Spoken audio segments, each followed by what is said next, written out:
Hey, this is looping. I didn't mean to do that. I wanted it to just play once and then move on. I guess I messed up. Let's see. Let's get another track going. After this one, can we queue it up? I don't know. I can't see the queue. Oh. How's it going? I'm Joes. You might remember me from such streams as last week. And today, we're going to continue working on our Compost monitor embedded system. But today, unlike before, if our bitrate complies, we're going to be doing some analog to digital conversion. The first thing I need to do is show off the fact that I figured out the overhead camera situation. I think. Maybe I could show you. Can I do it without breaking everything? This might actually not be quite yet working, but let me see. Overhead camera. Aha! There it is. So that's running blinky right now. And I can make it bigger. Can I? Should I? Perhaps I shouldn't. But we're going to do it. It's kind of low res because I don't need it to be very high res. But that's our little setup. You can see this probe guy. This is the I2C SHT3X device connected via I2C. Using these little connector node things. They're from, they're compact splicing wire connectors. Wago lever nuts. From Peppy Products, made in Germany, packaged in the USA, I guess. Here's the box, in case you're interested in these. They're kind of cool. They're neat. They come in handy, splicing without having to solder stuff together or worry about heat wraps, and they're pretty secure. So that's kind of cool. That's what those are. And then on... So that's connected to the rails power. Maybe I should go higher resolution on this because you really cannot see anything with this. Let me try to fix this in here. I can do properties. I can do... Oh, but it's going to blow up immediately. So let me do at least medium res. Medium res. That's all janked up. Let me... Crud. Fit. Scale to window. There we go. Okay, and... shrinkage. Hello, can I do this? And... get it all to fit in here. Alright, there we go. Okay, now you can kind of see it a little more clearly. So the yellow wire is the SCL line. The green wire is the SDA line. And then we got the power rails connected.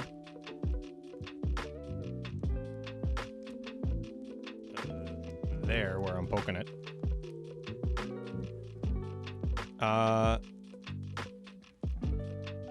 And then we got this blue controlling the blinky, the LED. And every second it toggles the state of that pin and flips it over.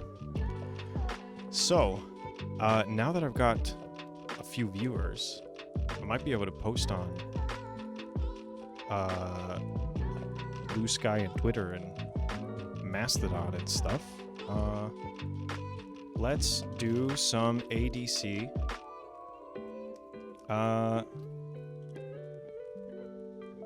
integration on an embedded system.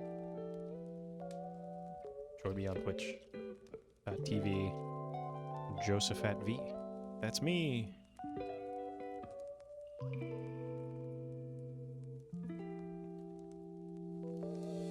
Right now. So let me copy this. I'll post this there. I'll post this here. Awesome. So we're going to do analog to digital conversion of this capacitive soil sensor thing. I've got like a glass of water hanging out that we're going to use a little bit later to calibrate the moistureness. But first, we got this thing plugged in. And then we got to start writing some code to like actually read the ADC. So the easiest way to do this is going to be to mostly interface through the breadboard. And I'm basically just going to use it as it comes. So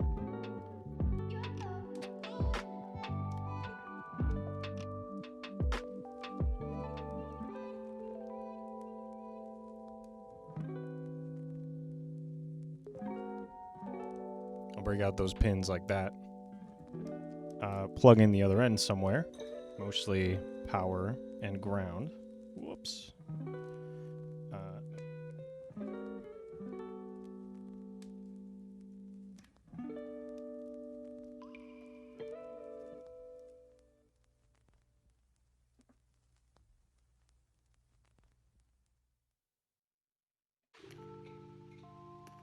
There we go. And then we'll have to do something with, I'll have to do something with, that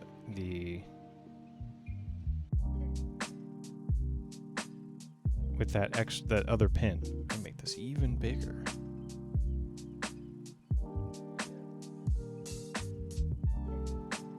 It starts to get fuzzy though. So now we got a nice long lead here. So we can put this in a glass of water if we need to. Oh, sorry about wobbling the camera. All right, I'm gonna turn it off. Because our next step, or at least I'll shrink it. I'll get it down back to side view here. You can still see it. Maybe I'll put it up there. I don't know. But yeah, I think I've blasted off, hopefully. Did I share the right link? I did. Okay, cool. Just making sure. All right, and now let's bring up a terminal. Go into my projects folder. Compost mod. This is the Compost Monitor project. Actually, one thing I should do. What do we do here? I changed the name of some stuff because I updated my blog for the first time in a while at josephat.co. And I had code snippets in there that I wanted to make sure matched this thing. So first thing I'm going to do is commit this. Well, let me do the environment. Do the build, make sure I didn't break everything, and then go from there.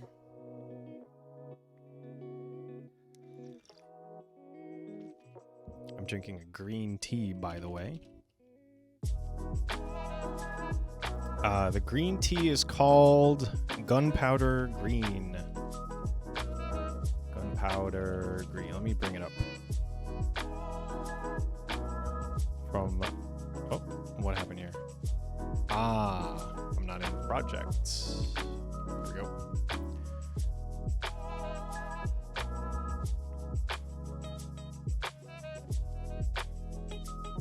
It's, I don't know if I have the Imperial version of this.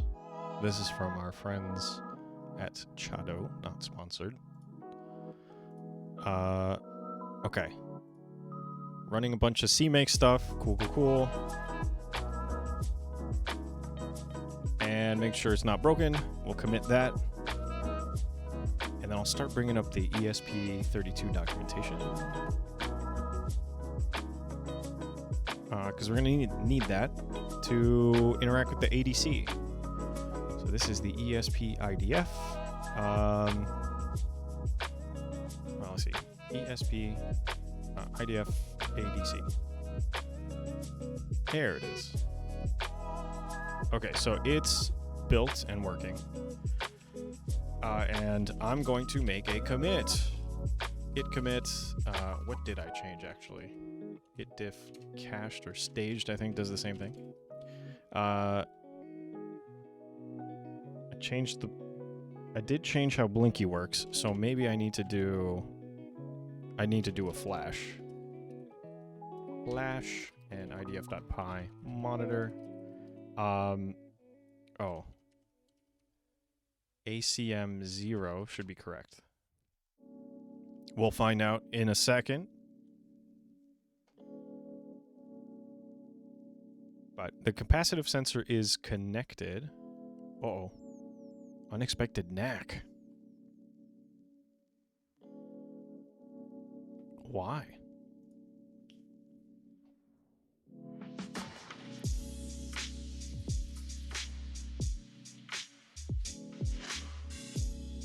All right, I've hit reset.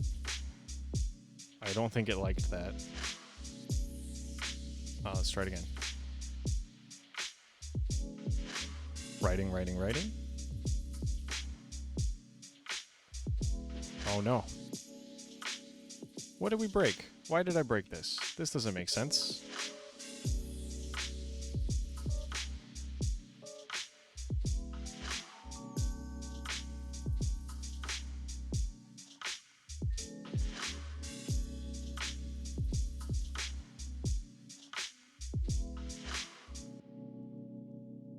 The pins look right. Oh, I keep wiggling this thing. I'm sorry. I'm gonna try.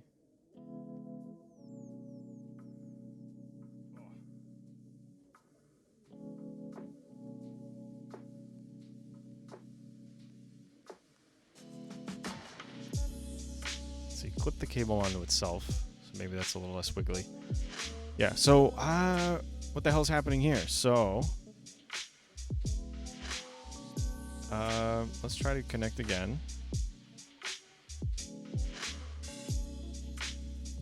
It's delaying for 0 ticks. It should never do that.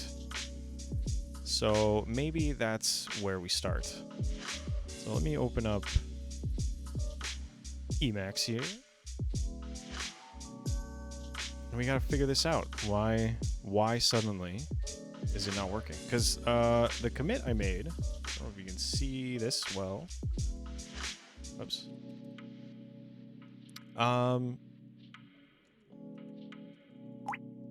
Wait, what? Oh, no. We haven't even committed it. So we changed pin config here, just the name of this.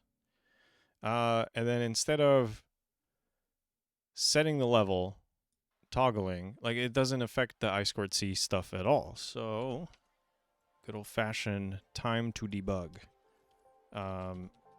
CD into projects Compost mon. And let's check out hello world main, hello world main.c. And where's some of the, do we have any residual output from when it was last restarted? Here we go. So we say hello world. Output enable, it is not open train, no pull up, no interrupt configured. We print hello world, we say reset the probe, but it's getting a knack. So reset probe. Probe reset. Yeah, resetting probe is calls probe reset. And I guess we should just try this on error. Maybe reboot the system and see if that fixes it. Maybe try turning it off and on again. There we go. We can get rid of the to-do. We can get rid of the to-do. This is where it's failing. Resetting probe failed. Restarting system. What else do we have? This is I2C master bus config failed. I don't have to say master bus. We can just say that I2C config failed. Rebooting.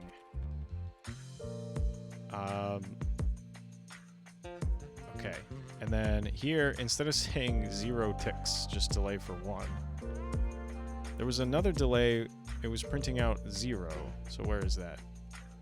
After resetting probe, it says delay for 0 ticks. It should be the... Okay. Well, it's set to 1. Alright. Delay for 1 tick.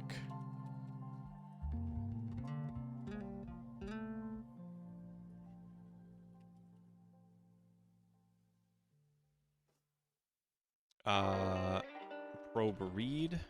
We can say printf reading probe status failed. New line.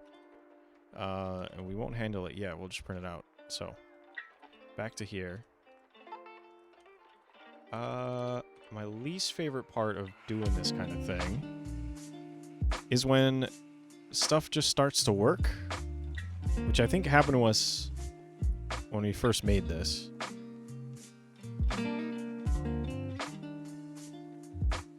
Oh no. It's in a boot loop. Also not what we want.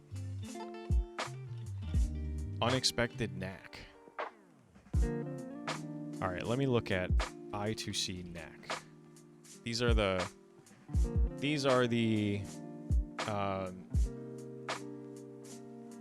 start and stop condition stuff that is related to all this. So ACK, what is a knack?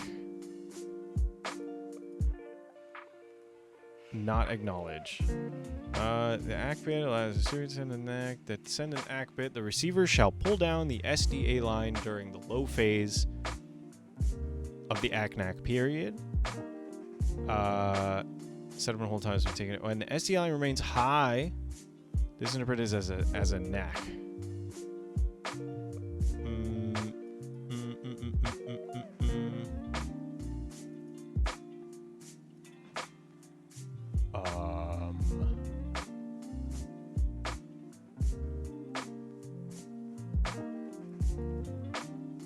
Yeah, that's what I thought. So it's not listening. So I guess what we should do is just try it again, but without rebooting. So resetting probe. Is it resetting that has failed? Resetting probe failed. Yeah. So we'll do for int I equals 0. We'll try this. We'll give it 5 chances to work. Okay. Well,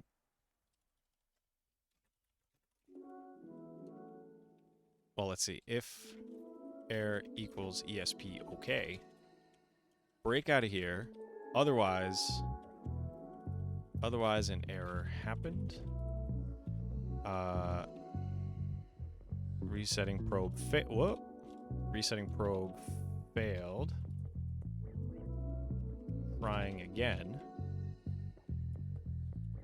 After some delay. So let's do v task delay.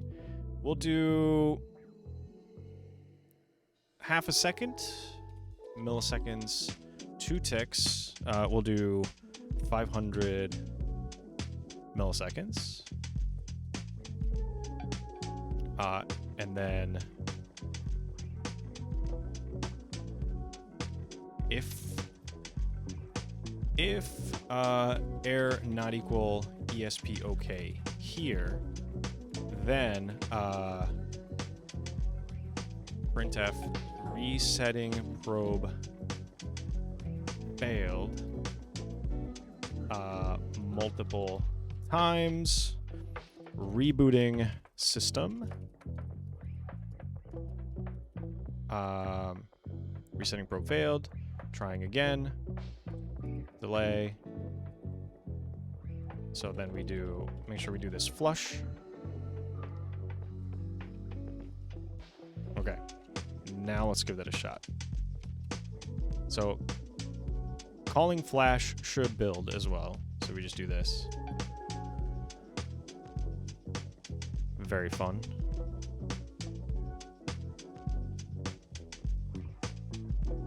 No, still knacking. Okay. Why? Maybe... Let me unplug the other stuff. Uno, dos, tres. Vamos.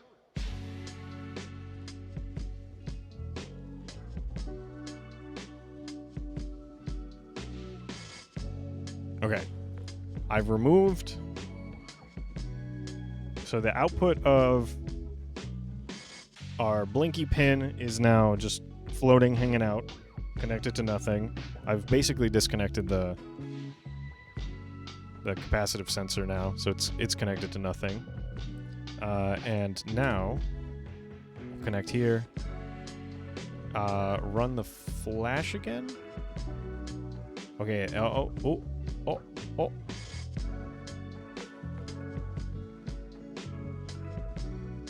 Unexpected knack. Once again. Okay. So now, where is it though? So I'm gonna reset it.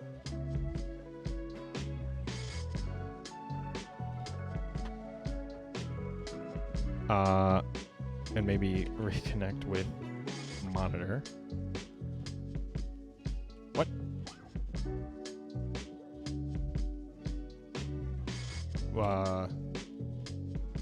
Why is it? Connection here failed. Here are the available ports.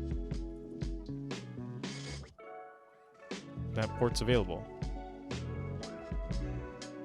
Okay. I'm gonna unplug it.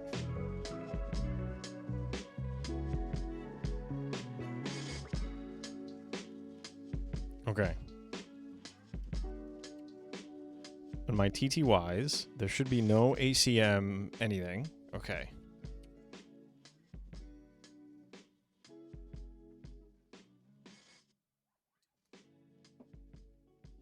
Bring it back.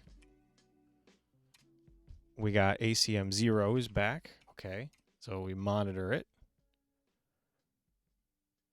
All right. Unexpected knack still. Okay. What does that mean? From which part though? Resetting probe. Resetting probe, trying again. Oh, okay. Resetting probe, trying again. Da-da-da. Trying again in half a second. Printf. Resetting probe, success. So break out of there. Okay, delay for 1 tick. Let's do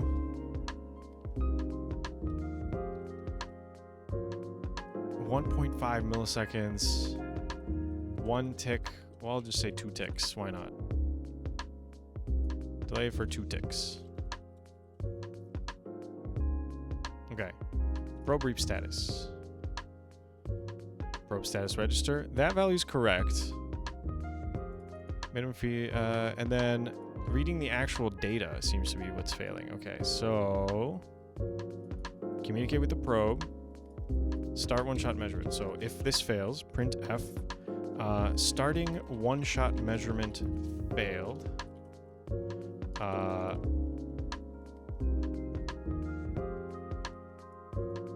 Then we do just continue. Skip over the printing there. Do flash.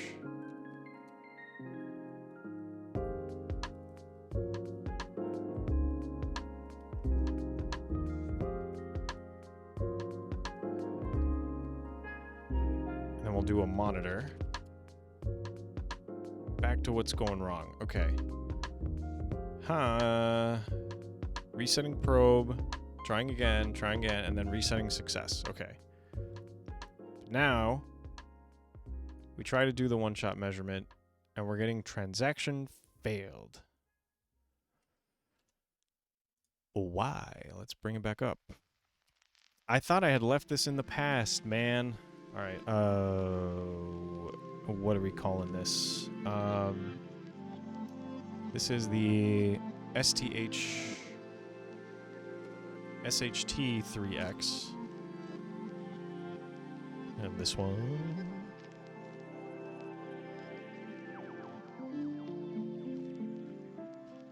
And what were we writing? Probe start one-shot measurement here. Read command. Where is it? Power up, starting measurement. Here we go. Wait. Needs time TPU to enter once IL state is entered. Ready to receive commands. Each transmission sequence begins with start and stop. Yeah, sure. The I2C driver handles that for us. Start condition, a right header, 16-bit measurement command, doesn't act. Single shots in this mode. One data pair. Each data pair consists of one 16-bit temperature and humidity. So that's what I try to do. 2C06. I don't think I want clock. We decided last time no clock stretching.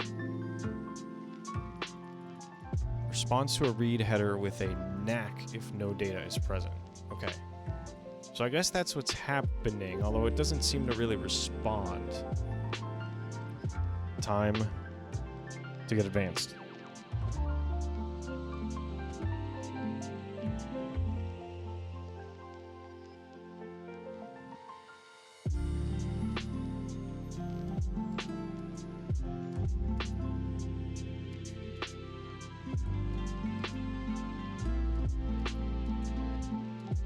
I've connected the Saley probe. Maybe you can see it there a little better.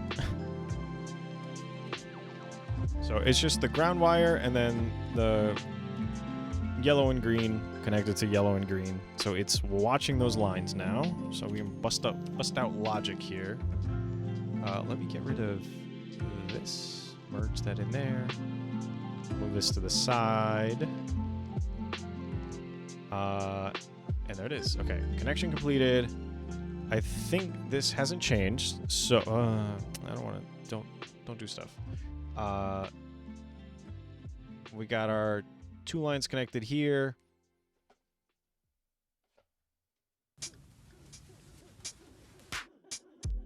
Zero is yellow. That's clock, so that's correct. So can I change the color? I used to be able to change the color in the older format. Can I do that? No.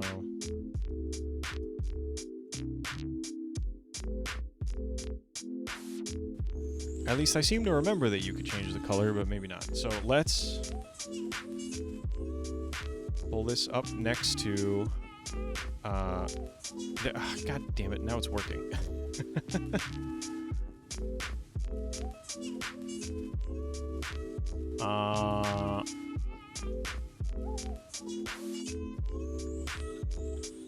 Okay, why?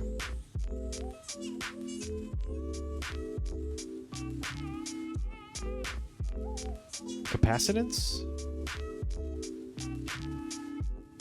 Alright, so I'm going to, well, scroll down here. Keep it at the bottom. I'm going to unplug the Saley again.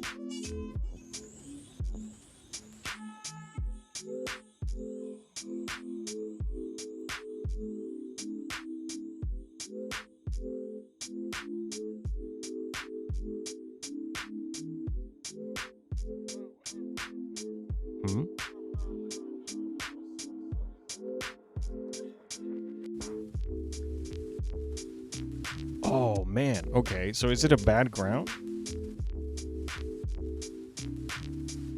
When I connect the ground on the Saley...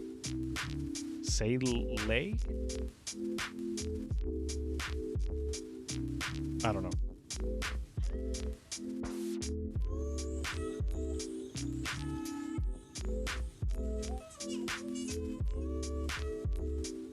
Maybe I just have like a bad solder joint on the ground.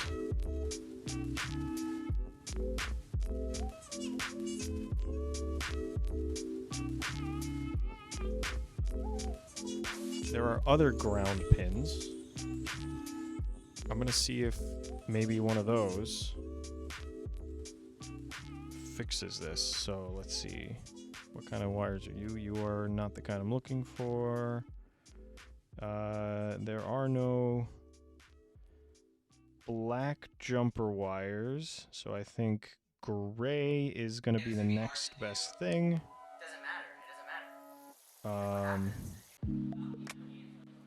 Although they're the wrong type.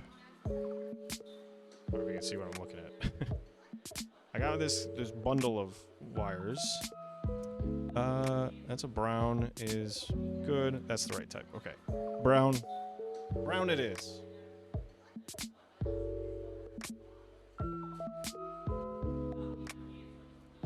Or maybe I should just move it to a different pin. I have to turn everything off for that. So let me kill this.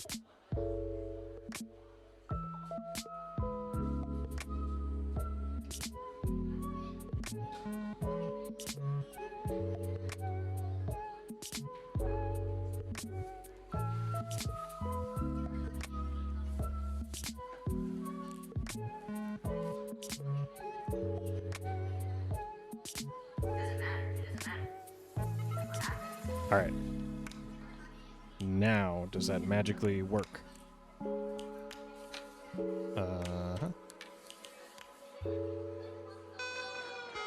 You bet it does. All right, might need to touch up the solder joints on that.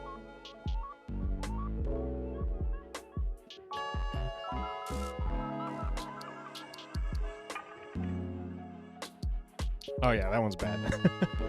I think that's what it is. Okay. Whew. So, I'm glad we could figure that out. So, that was cool.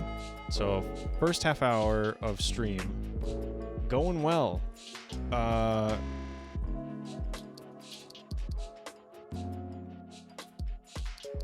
Okay, let's... This shouldn't be here, I think. Unless it should, and I just broke it.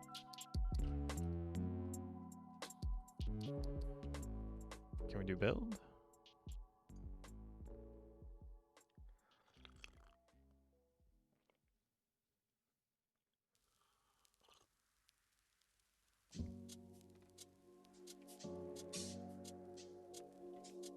Flash.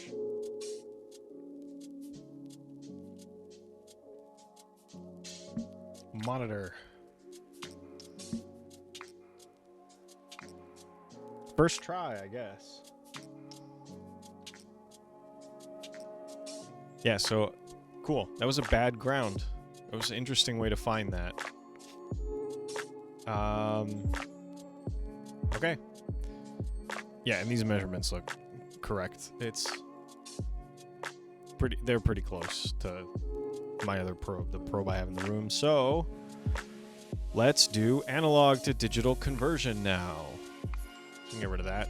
And I don't think we'll need this again unless things start going wrong like they have. Okay. First thing we got to do is bring up the data sheet for the capacitive sensor thing. Where did I have this? I had this documented somewhere. Here. So this...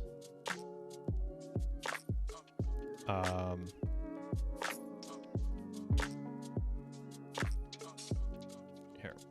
Where? This is the guy. Moisture detection thing.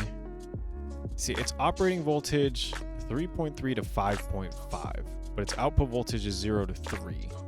Now, the problem is the measurable input voltage is limited on the ADC. I suppose I should probably explain what is ADC. So ADC is analog digital converter, and basically it's circuitry to turn a real world wavy signal into some kind of digital information. So these show up all the time for when you're trying to read actual sensor data. Like, the world is analog, computers are digital. So anytime you need to get information from the world, at some point it has to go through some kind of process of digitization. And the way to do that is to just arbitrarily sort of assign a number to some level of signal.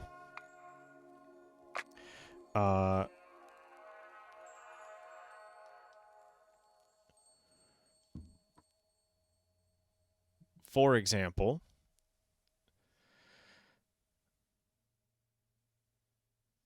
we have this capacitance sensor. It's ostensibly for moisture. We'll look into exactly what it's trying to do once we pull up its data sheet, but it's ostensibly for moisture, but really it's just kind of reading capacitance somehow, and then we need to assign a value, or we need to assign meanings to the value. So it'll give us a number between 0 and whatever 2 to the 12 is.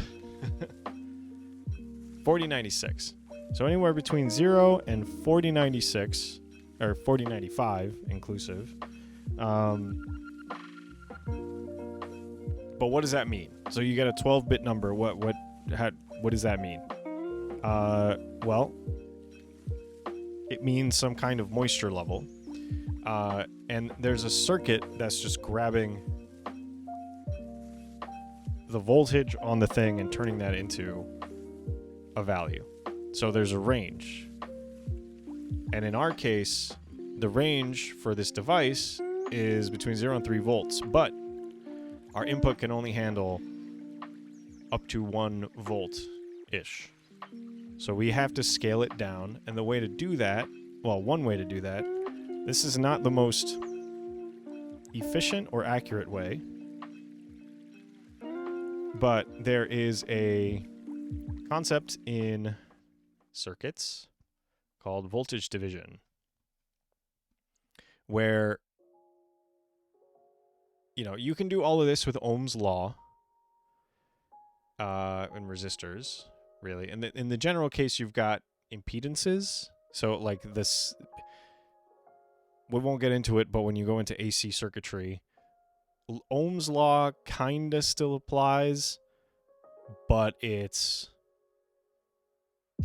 complicated and complex in the math sense. But when it's just resistors and a DC circuit, then you can just take the voltage and divide it, depending on the ratio of the resistors. So if they're the same, then you'll get half of V in at V out. And you derive this all with Ohm's law if you want. V equals IR. You can calculate the voltage that you want here, then you can calculate the value that you want. So that V out has to be the voltage across this resistor. That lets you calculate if you just pick a value for R, then that lets you calculate the current through this one, and then that gives you the value that you want for R1 if you wanted to calculate that. So what is a good value for voltage dividers? Let's see. Maybe the internet has some hints for us. So ADC input voltage divider.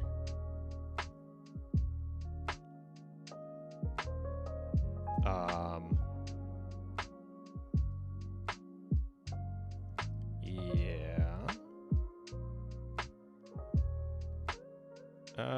Not quite. If you've got a negative range, I don't think this quite works. You have to boost it.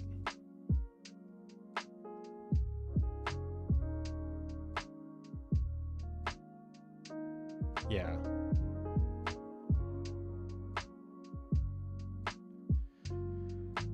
Do the fact single 5-volt rail. Here's the scheme.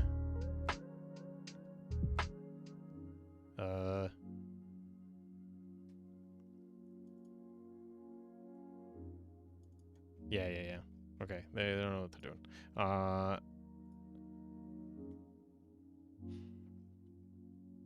Here we go.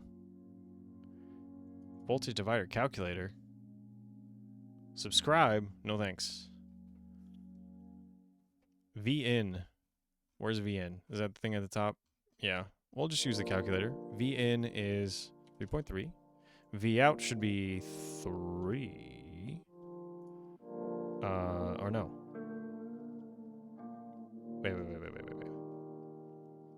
This is our analog signal is VN. Okay, so not 3.3, but maximum of 3. But we want V out to be, we'll say 2.45. And I guess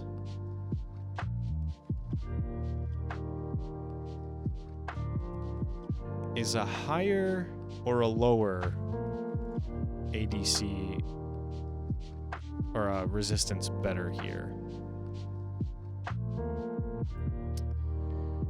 ADC maximum source impedance. Ooh, okay. So let's take a look at that.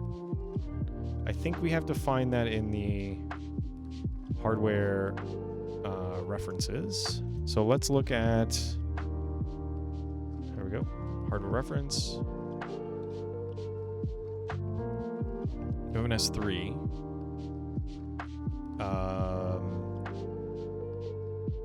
Dev board, nope. Yeah, go to the latest. Stable. Hardware reference for that one. Technical reference manual. That's what we want. ADC information. Take measurements with ADC. That's not exactly helpful. Wait. Coprocessor, system component. Yeah, where's ADC? ADC. It's just these? Touch sensor, SAR, RTC. What is SAR? SAR, ADC.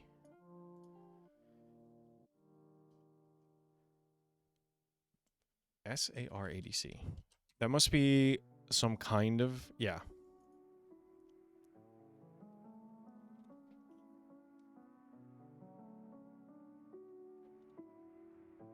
Okay, that's when we start getting into the delta sigma stuff.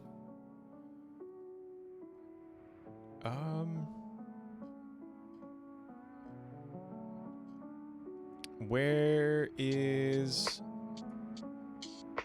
chip data sheet? Maybe this is what we want. Ooh. 14 touch sensing IOs. I don't think we're gonna use those. I think those are for like touch screens, I think. But analog.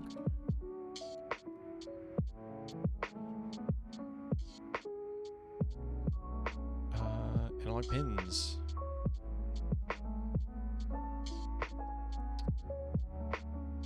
No. Low noise amplifier, input output signals. Nope, that's not it. Analog power, ADC.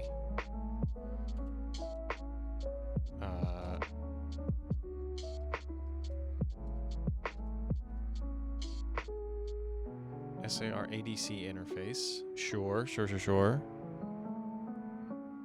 What's this? Technical reference manual.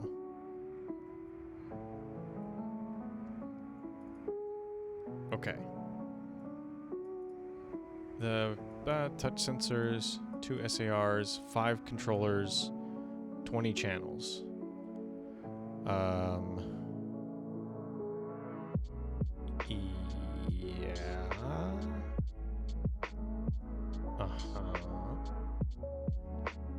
Don't think I care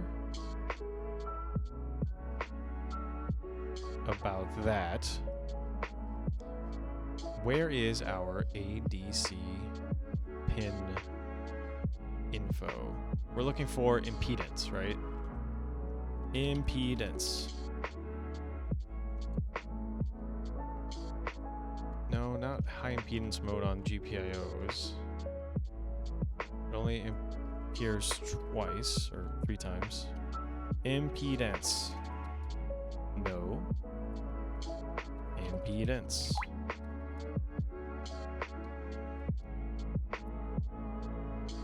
Okay. DC characteristics of what?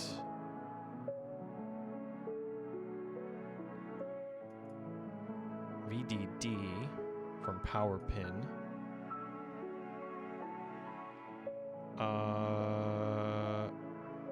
Is this the same for... Aha. No. Error. That's error. Error. Oh, boy.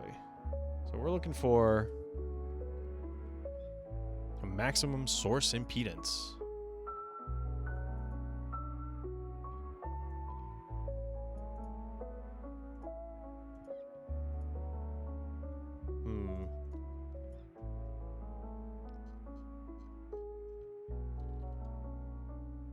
High impedance, high impedance. Source impedance? No.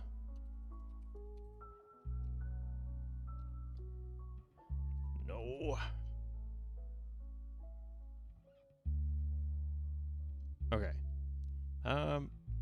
Input power pins, output, T-store, input current. Okay. Okay.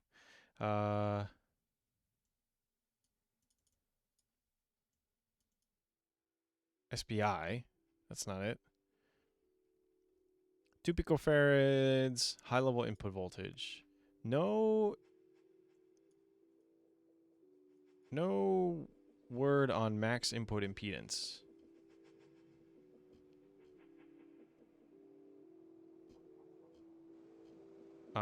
So maybe if we cheat a little bit and look for ohms, the ohm symbol. RF data. So searching upward. No, that's it. So that's annoying. No. Give me the other guy. This one. Pull-up value. Pull-up value. Sure, sure, sure. Only 4 matches there, and I think this is the same document. Okay, so don't need that. Well, let's assume this from this guy. We want the smallest impedance. But we also don't want like massive current. Yeah. All right. Well, let's maybe just look it up. S3 maximum ADC input impedance.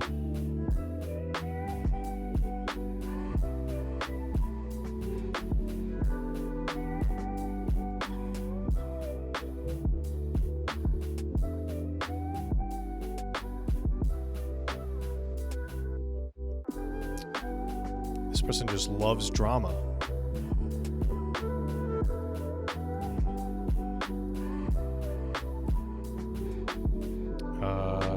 Other ADCs don't have this. this will be high, like most microcontrollers.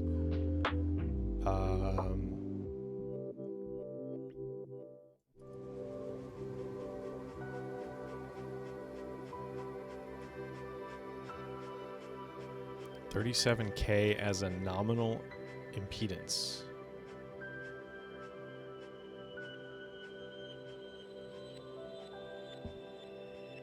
$10K resistors.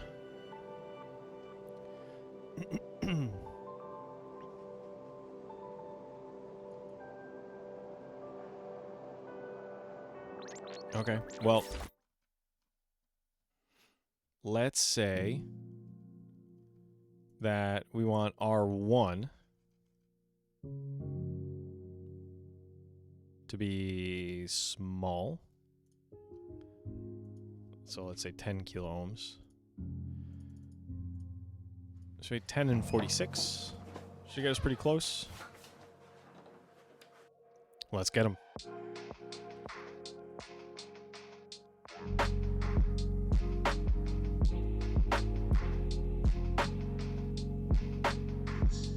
Making a voltage divider.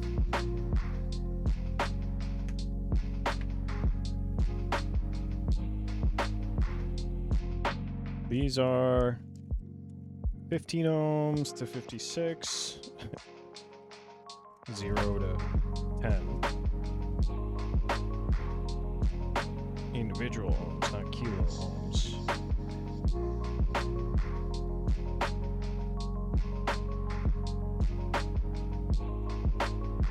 Oh, 10 is not a standard value, though. So, let's pick a standard value of...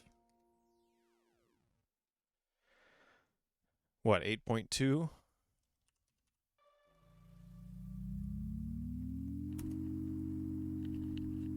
And 36?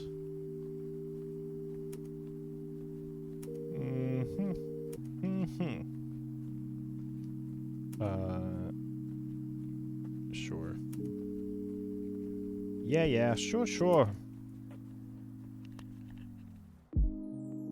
8.2 and 36. Wait, why is it 8.19? Get rid of this. 8.2. Yeah. Alright.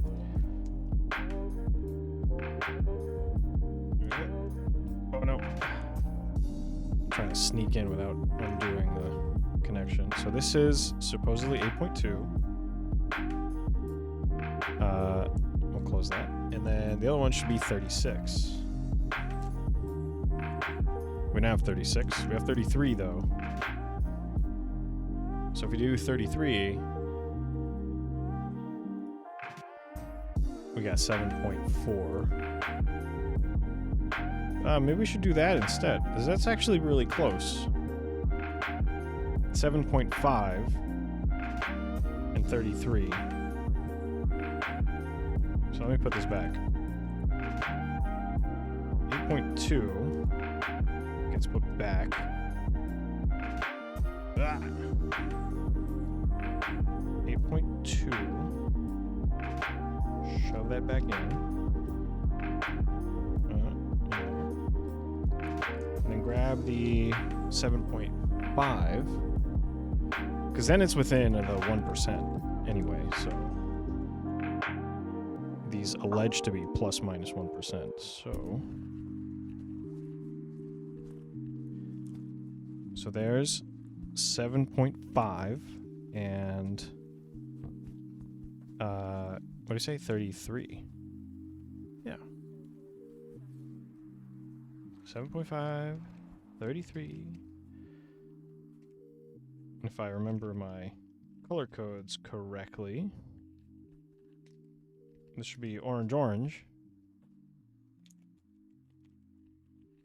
And I can look actually on this box on the outside. The code. Yeah, brown, red, orange.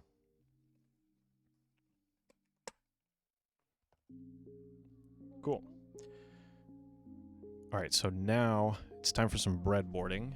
I can draw this maybe with GIMP.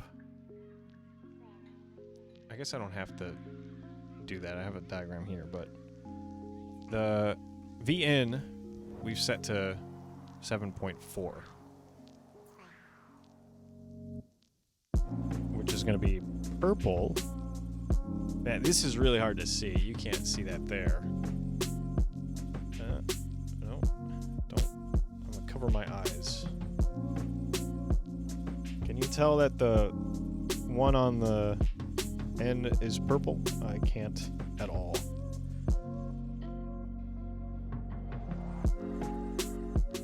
If I look real close, knowing it's purple, I think the problem is the blue background. But yeah, so, okay, 7 on top.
Okay. Obviously you can't really see that well there, but so let me make this big. Okay. So, I wish I could point, actually. I do have a laser. Maybe that'll work. A little laser. Can you see that? Okay, so there's that one. Haha. Nah, it's really hard to see, actually.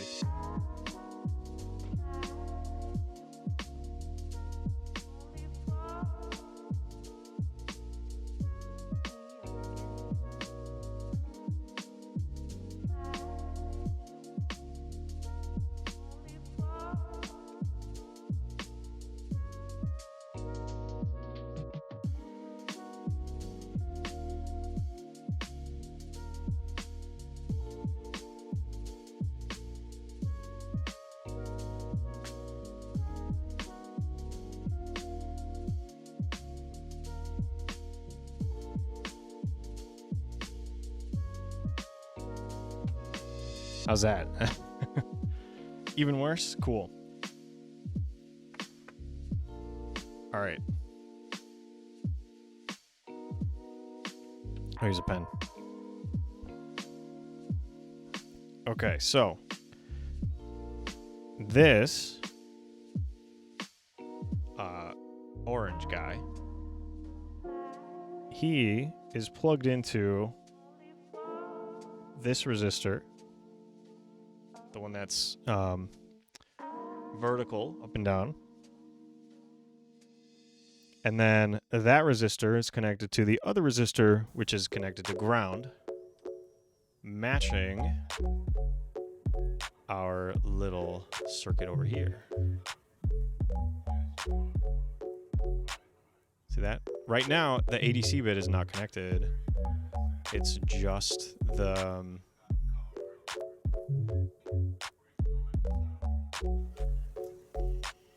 it's just the other parts. Does that make sense? Yes. So R1 is the vertical one, R2 is this horizontal one, and ground is ground. So now we can connect the power. Well, We don't have to do that to start getting some noise. Oh, GIMP, hello.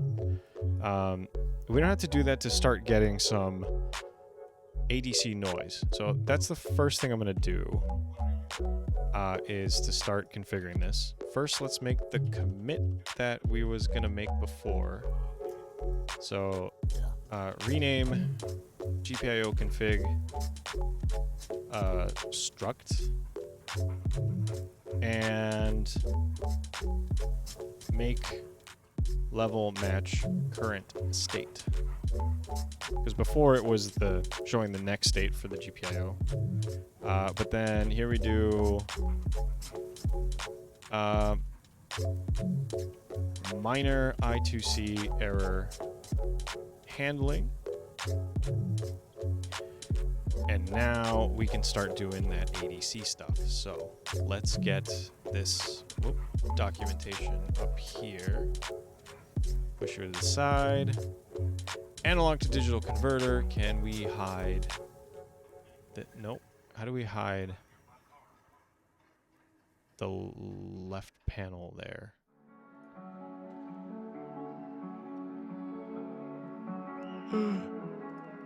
API reference. Analog digital converter calibration. No, one-shot mode. I think that's what I want. And can I not... Whoops. Can I not hide this bar? That's annoying. I want to hide it. Oh well. Okay, I think I can get most of it. Oh, like that? Okay, that's okay. Well, it's okay for me. I'm not sure it looks good on stream, but figure that out.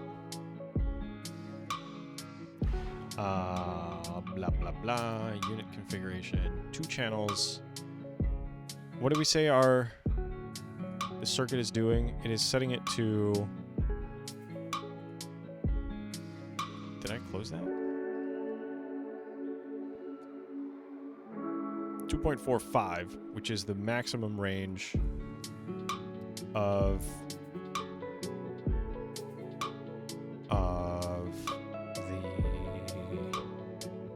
the attenuation thingy. Hardware limitations. RNG.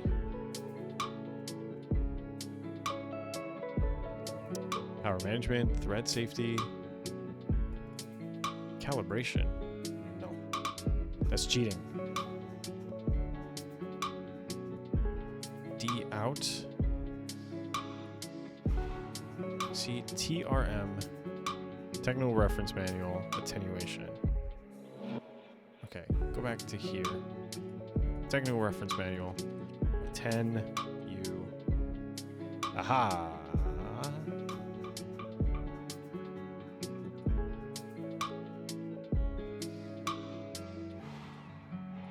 Okay, 12 dB attenuate. But where...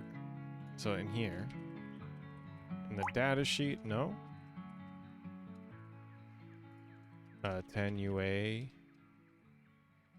Shit, yeah. Okay, yeah.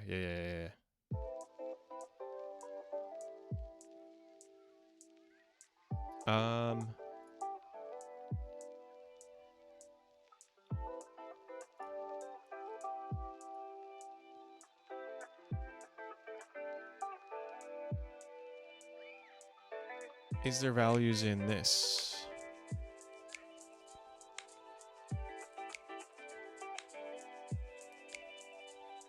Okay, resource allocation implemented based on SAR. Different ESP might have different numbers of things.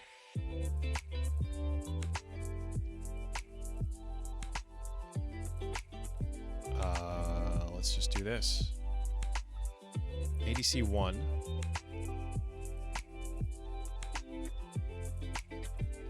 And I think that should be quicker to initialize than the I2C. So we'll do ADC for moisture sensor config. And I think we need to go into this CMake list here.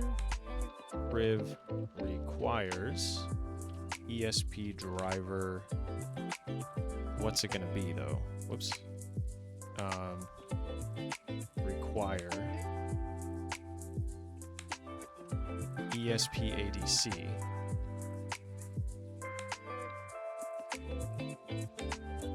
Okay. So we can kill that and jump in here. Pound include ESP ADC. ADC one shot. .h. Okay. Is it a 10 a 10 is in here. Okay. Oh, they're just values. Okay. Deprecated behaves the same as this. Yeah. That's the one we want. So we're gonna want ADC at 10 DB12. Assuming that exists. And ADC unit 1 or 2. Wait, that's different here. They're the same. Okay. ADC unit.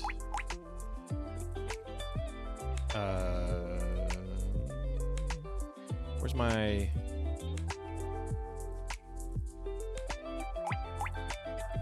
Which pin is pin configuration? Aha! This is exactly what I want. So yeah, certain pins are only available to be used with certain ADCs. There are 2 of them. We want to pick.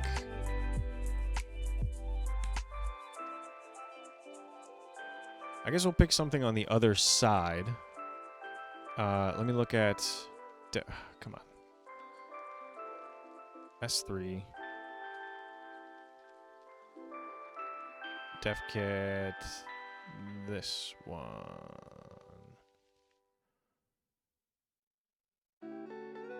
Yeah. I think I have 1.0, pretty sure. And this should have a picture. Nice. All right. So right now, I've got all these. Bunch of these in use. But I can use maybe something on the other side. Actually, not many of them are available. Just these 2 and these 2. So might as well, I guess. ADC 1-0. I was just looking at this table. ADC 1-0 is GPIO 1, so we use GPIO 1.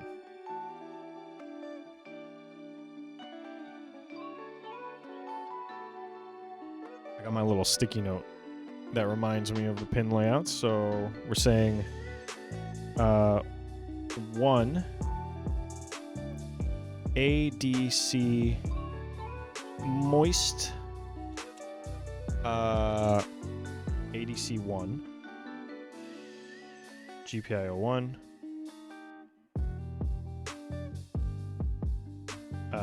Chan 0.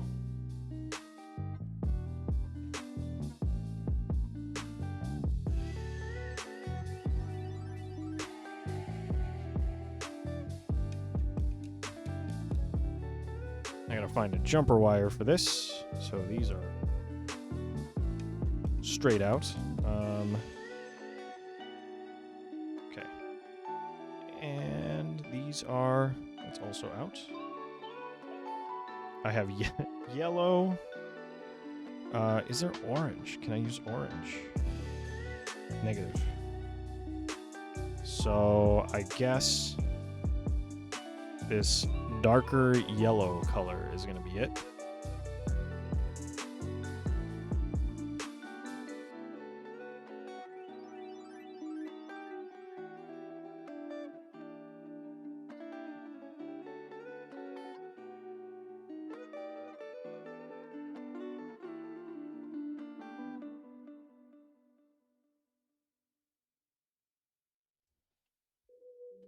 Okay.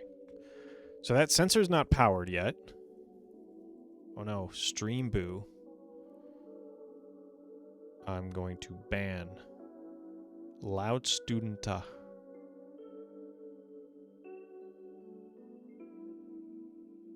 And then do I... Okay, this is not published to chat.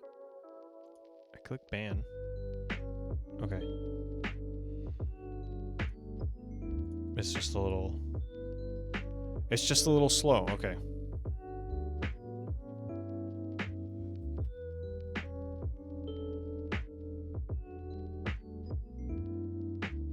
Okay, done with those for now. What else do we got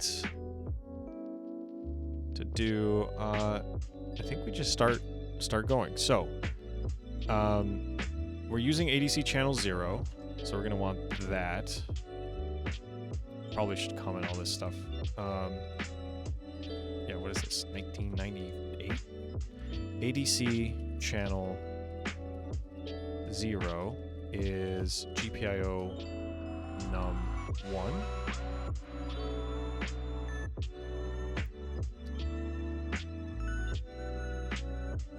Bit width should be 12.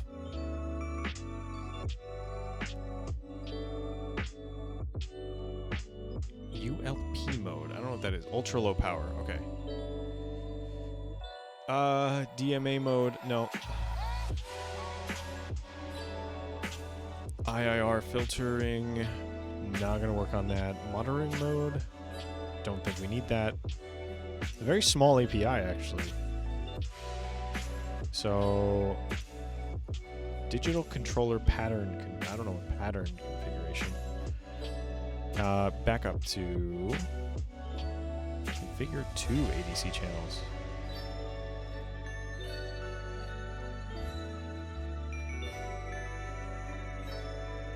Aha, okay.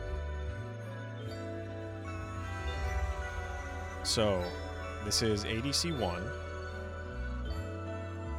How do we do it? So ADC one-shot unit handle T. ADC 1 handle. Without initializing yet.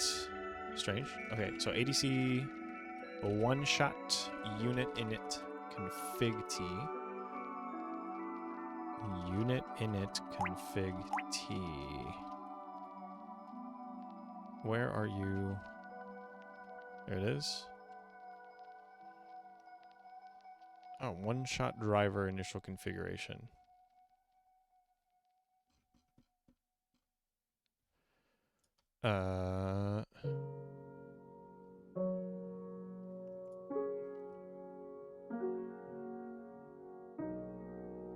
ADC1 config.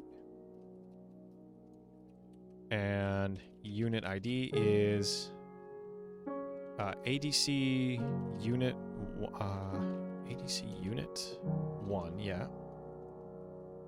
Figured. And then ULP mode disabled. Sure. But what else is in this? All the way at the bottom. Clock source, I guess leave it at default.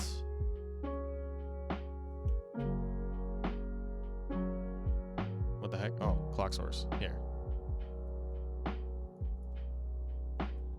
Yeah, one shot.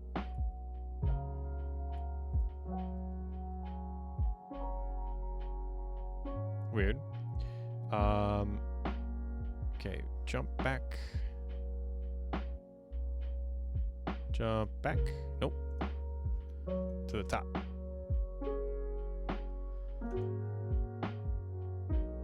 ADC one-shot new unit. So I'll use this. ADC one-shot new unit. ADC1 config. ADC1 handle. Air equals this. And well, now we want to set a channel. So config channel, which takes ADC one-shot config channel, takes a unit handle That's this guy. So ADC1 handle. Not as a pointer, but as a struct. Or whatever. It's a type def, so it could just be a pointer, but we don't know that. ADC channel. So ADC channel 0, please. And then give it a channel config. Chan config. This is where we do the magic. So ADC one-shot chan config T. Chan config.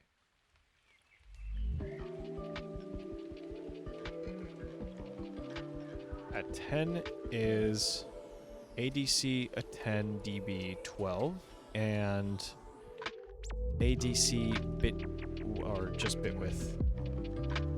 Bit width equals ADC bit width 12? Or where are you?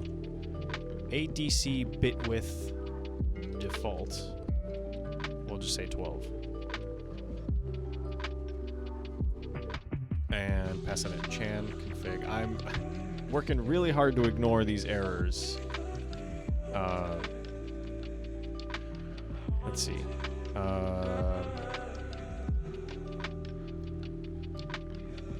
If we run build, I think that'll start to pull this in and it'll be available. We can get rid of at least some of these. Oh, you can't see all my code.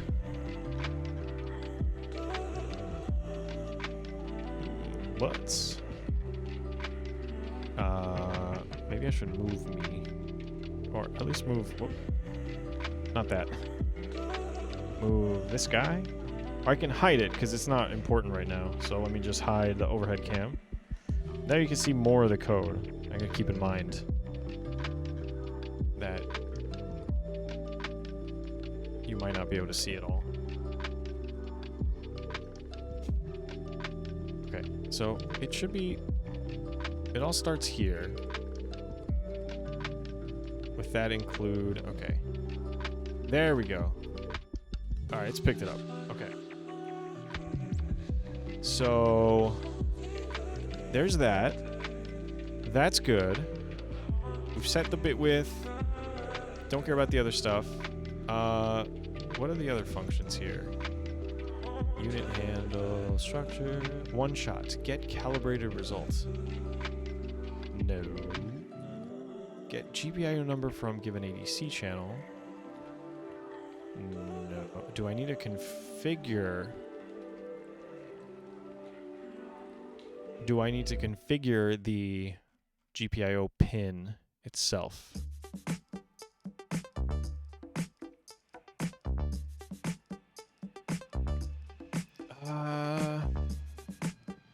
Calibrated result in millivolts. I don't think our stuff is calibrated. So I think we need to do the calibration ourselves somehow, but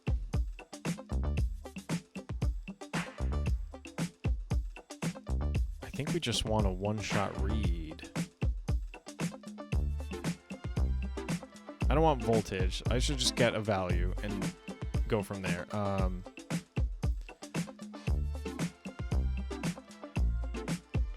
GPIO 0 cannot be used in one-shot mode. Wait, is that even... That's not even connected. Is it? Oh, it's over here. But GPIO 0 is not on this list. GPIO 1, 20... 1, 2, 3, 4, 5, 6, 7, 8, 9, 10. Yeah, I don't see GPIO 0, so I don't know why it says that. It's like, yeah, it's not connected there as far as I can tell.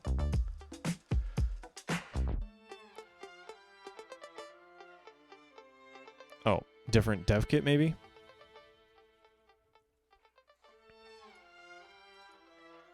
Okay, ADC2 is also used by Wi-Fi. Okay, so I've accidentally made all the right choices here.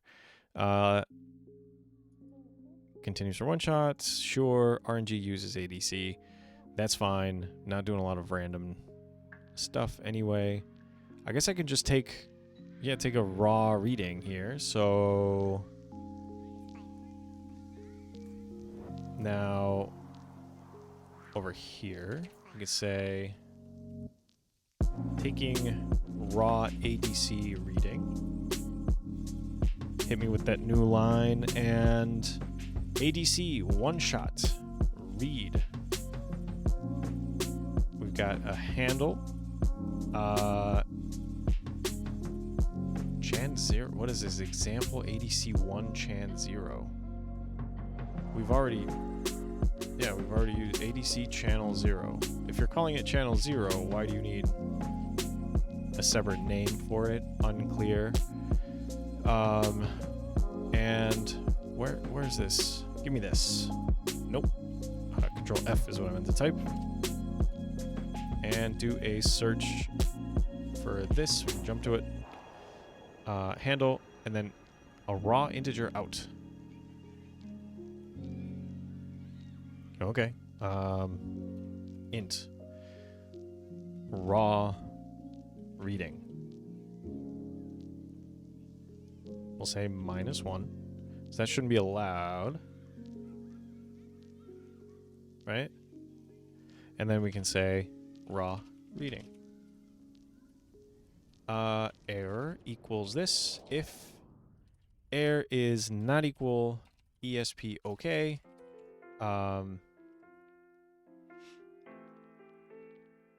print F, ADC one shot read failed, and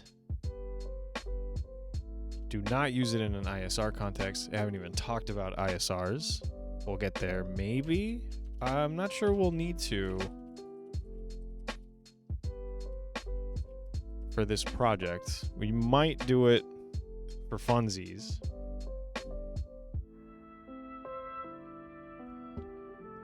Because it's kind of important. But yeah, I guess this is all basics. Okay. Raw ADC value. %d prints an integer and raw reading.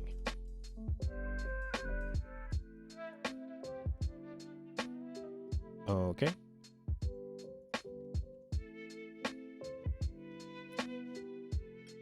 I think that's all we need. This calibrated result thing, you gotta have a calibration. We don't have that.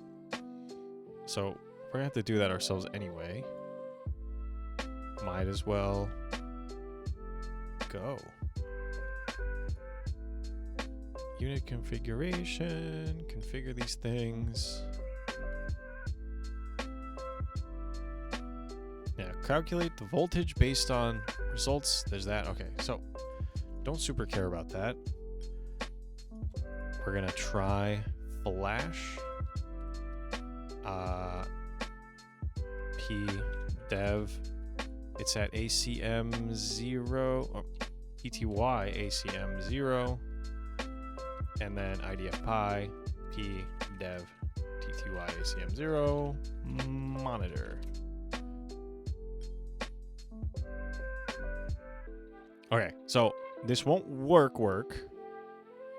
And then it won't actually read the thing because it's not powered on.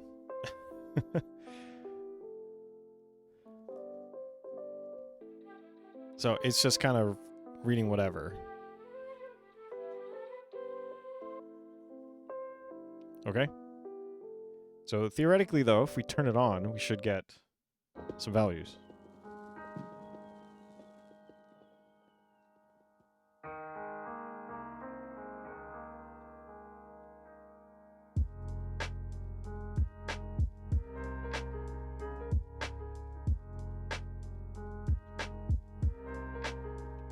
Aha! Look at that. Some actual readings. So I don't know what that means. So it's a capacitive sensor. Not sure exactly what that means. So we're at about maybe midway in the range. So it's 4096. Oops. 4096 divided by 2 is 1,000 something? Or 2,048. Yeah, 2048.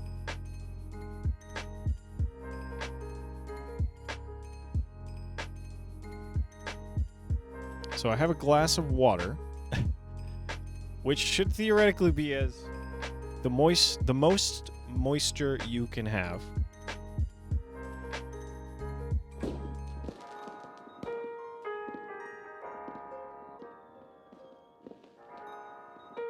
It's a little dangerous. I'm a little scared, but here we go.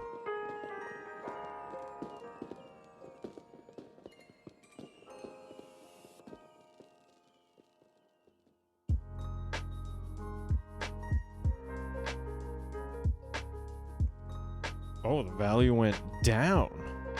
Interesting. Oh. Okay.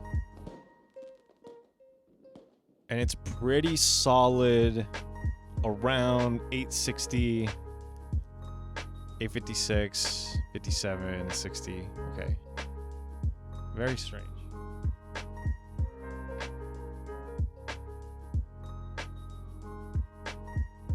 That's cool. That's cool.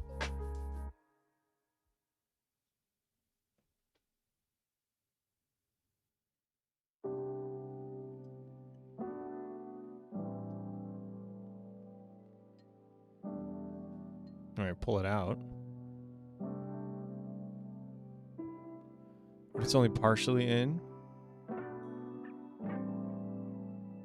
And then all the way in. In as much as possible. Okay.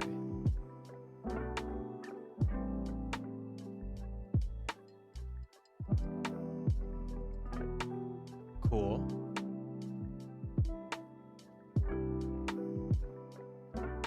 I mean, I don't have any soil with which I can really test it. But that's pretty cool. I think that's as good as it gets with that. The rest, I think I have to start doing, like, science.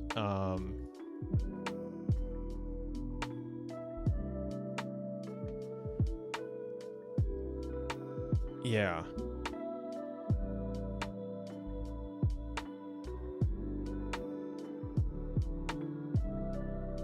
So why can it not get any drier? Or, yeah, drier than like half, less than half, a quarter of the range. Right, 2048 would be half of the total range. And we're not seeing anywhere near that. So what do we do?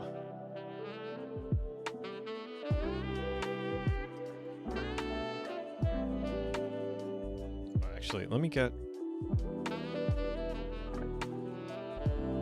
I have this glasses cleaning thing I don't use anymore.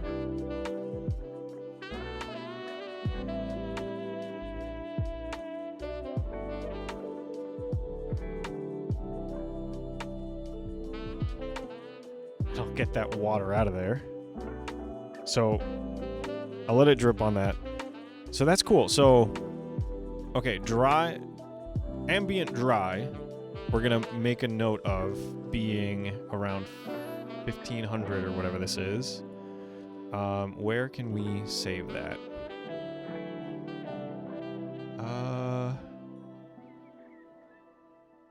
Let's see. Right around here. Why not? So, moisture readings in the air are around 1500. In pure, not pure water, but in water, dipped in water, the moisture reading is around, what was it, like 800? Oh no, I gotta go way back.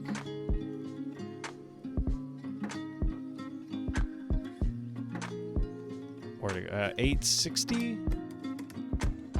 860. Okay. So, given that,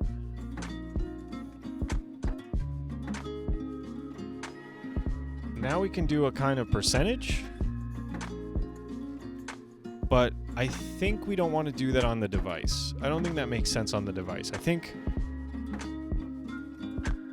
we might want to do a calibration on the device so that when it reports the reading, it reports this as 0 and this as, 100 or whatever. However big we want our resolution to be.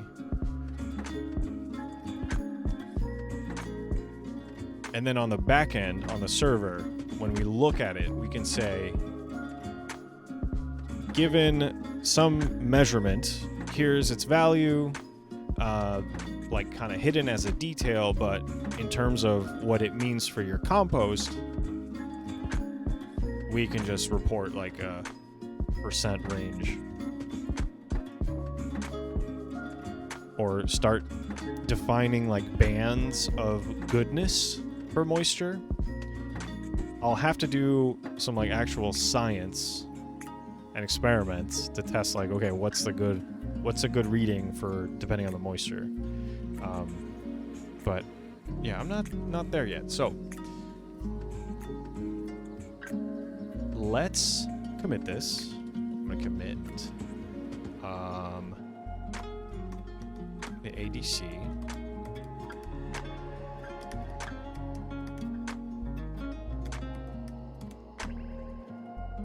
Get rid of this window. Okay.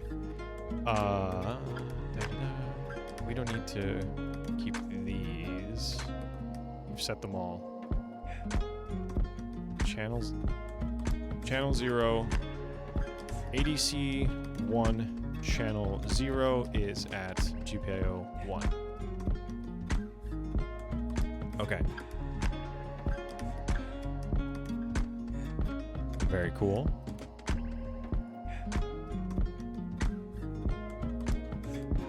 And let's make that commit. So get rid of this. And what have we done? We've implement raw ADC. Implement ADC reading on GPIO 1. Assumes or uses 12 dB attenuation, expecting voltages between 150 millivolts and 2450 millivolts. Voltage divider is, what do we do? 7.6 K to insert ohms. Control X. Nope. Control X8. Enter ohm. And what is he on? 3.3 or 33.3 kilo ohms. I think that's right. Where's our little calculator thing?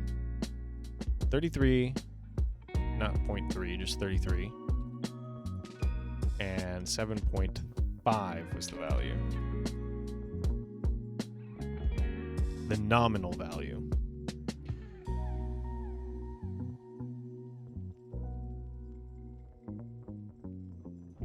Yeah.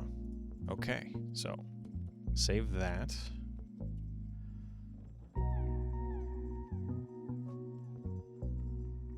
Yeah, I don't know if you can see how I've done the overhead cam. You can kind of see the end of it here. See this?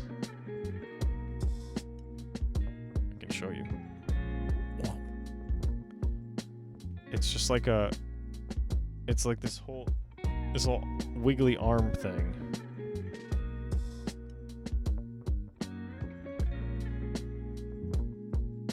Kind of precarious.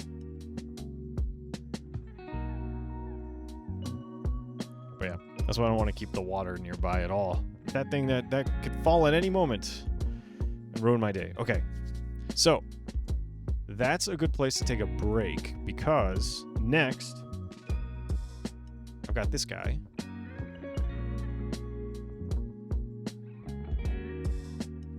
I don't know if it works anymore because this has been sitting in a box. But this is an LCD display, which I think is kind of smart. I'll have to look up the documentation for it. I have used it before, so it'll kind of work. But I will take a break for a bit.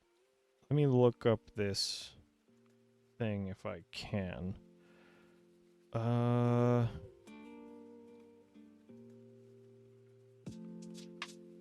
What the heck is it? Did I buy this on Amazon?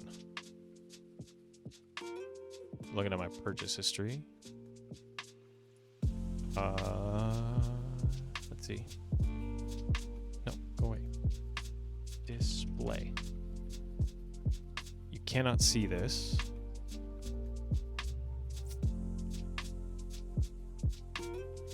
A 7-segment display with backpack.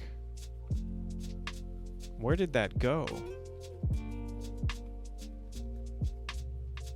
I definitely purchased it, but I don't know where it is. Okay, so maybe not.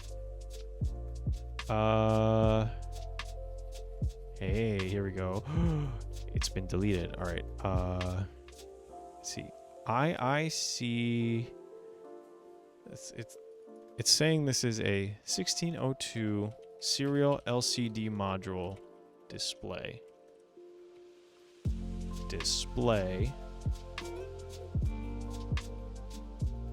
Backlight. It's this.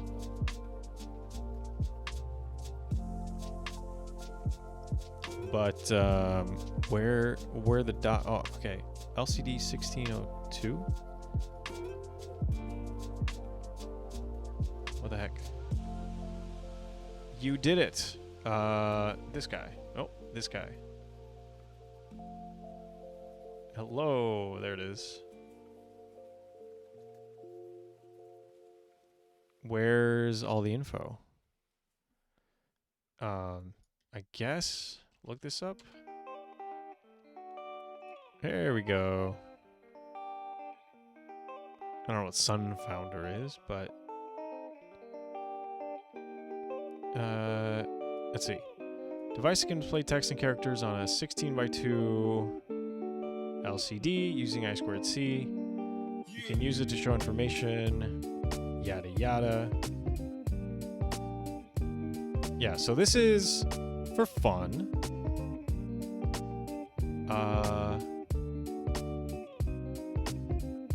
Backlight can be enabled by a jumper cap.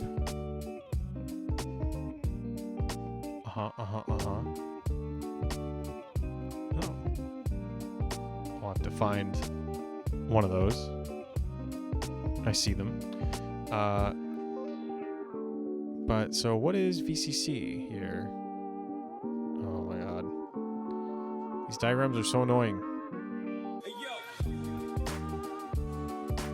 Because they don't really say. Okay. VCC connected to what? Right? 5 volts? 3 volts? This is my problem with these. Okay, so this is a IO expander.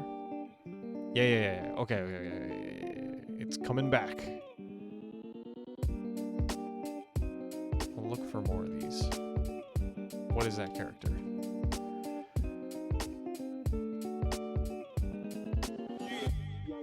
So, learn to use. No, well, maybe. What's this? Some actual docs? Cool.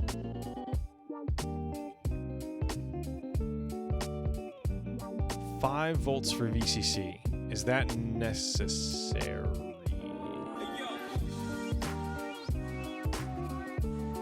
Maybe not. Maybe 3.3 will work for that.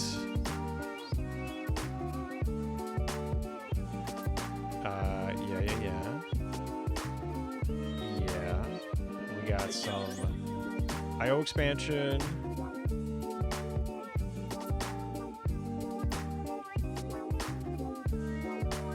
And so all these are floating, which means I assume they're pulled down. So this is going to be our address.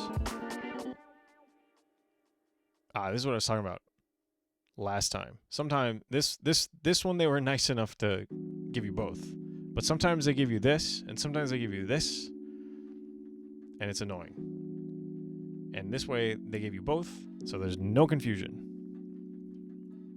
Oh hey, it's Autonomics. I'm working on my little compost monitoring project, and I'm gonna add a little screen to it. This is not practical because I assume this screen cannot handle being in a dark, damp environment, and I won't be able to read it when it's in the compost bin, which is what the Wi-Fi is for. But I don't want to do Wi-Fi today, so I'm going to do this for funsies. Let's see. Does it work on 3.3 volts? That's the real question. VDD. They're calling this VCC. They're saying 5 volts here, but I'm not convinced. So let's look up this chip, which was this guy. VCC. Does it say where?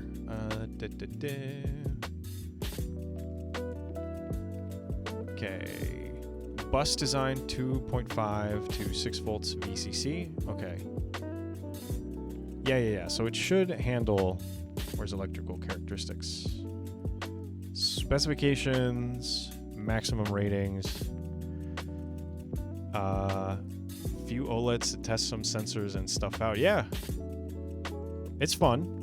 That's exactly what this guy is. He's a ESP32 S3. Yeah, S3.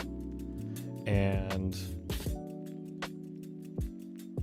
it's like it has Wi-Fi in it, which is fun, and it's pretty easy to set that up as well. But right now, the screens are fun. I2C communication is fun. I don't have any components that use SPI, but I do want to show that off as well. I'm trying to think if I have any hardware that is SPI. Now, I think most things tend to be I2C. But yeah. Power and reset voltage, VCC. Wait.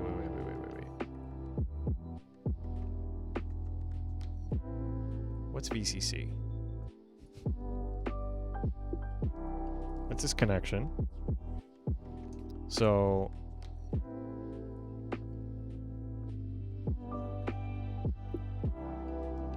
power on reset voltage. VI was VI. VIK. Alright, recommended operating conditions. High level input voltage. So it depends on VCC. Okay, so we can just use 3.3 volts, and then everything should be Gucci. So I'm gonna do that.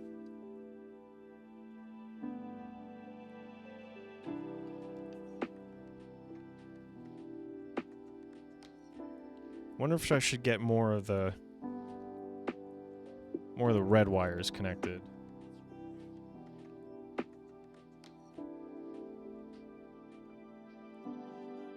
need to buy more. I think we're okay for now. This guy,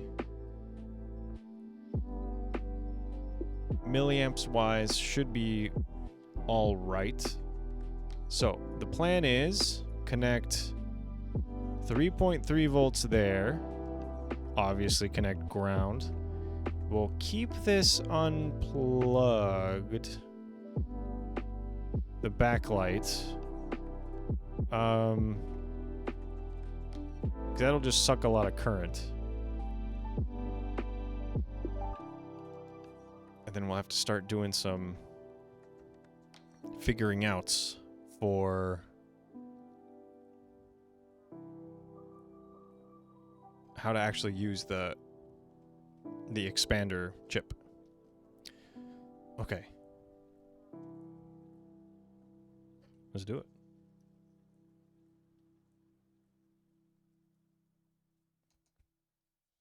Separate the VCC one from the other two. Oh, and I can show off how these things can be on the same bus.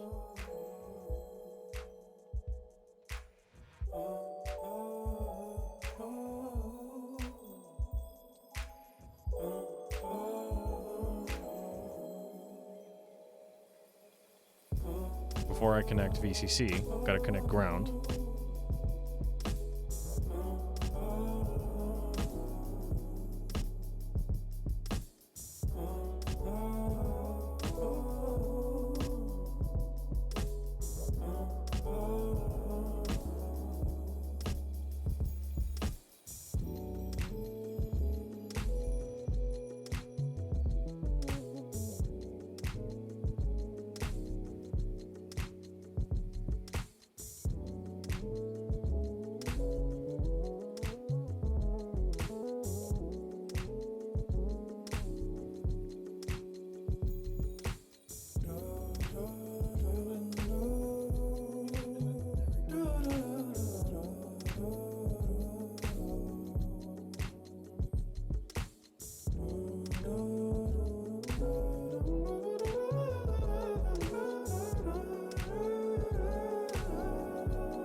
I wonder what'll happen if I connect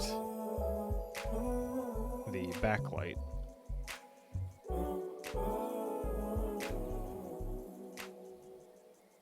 At some point I bought this collection of little jumper things. So like a stack of little containers.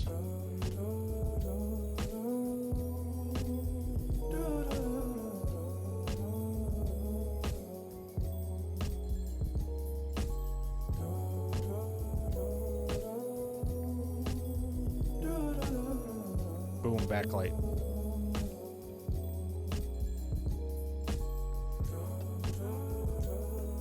Can't see the screen, but there is nothing on it right now. It's just blank like this. You can't even make out the squares because the contrast isn't high enough. But we can change the contrast with this potentiometer.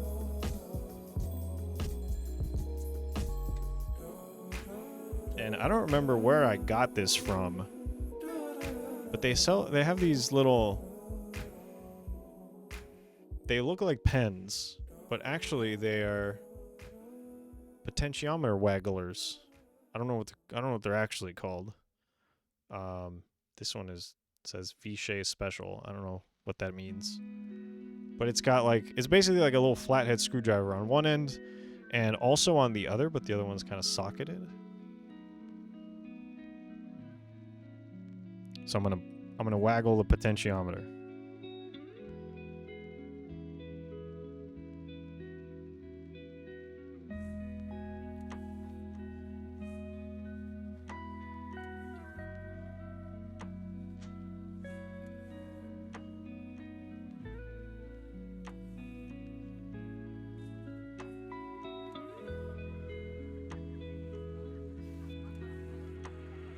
You can kind of make out squares when I do that. But, okay. I need to take a quick break.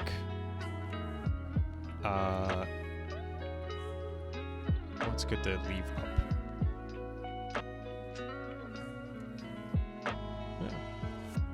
take a quick break and be right back.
Damn. I was almost back. It would have worked, but I accidentally knocked over the camera the way I feared. It's directly in my path. That's how I walk out of here, so I had to crawl underneath. Okay.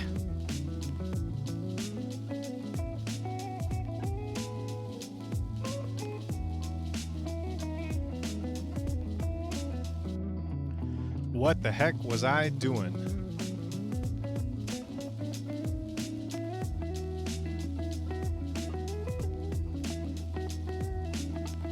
Oh. We gotta start talking to this chip.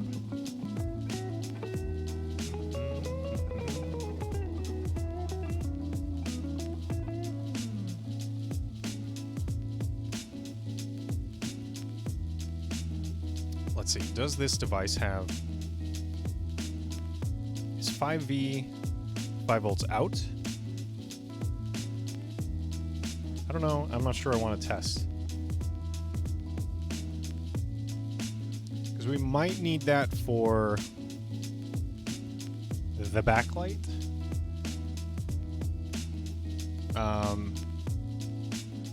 But that might not be compatible with the rest of the circuitry. So I'm not sure. Let's see. Where's...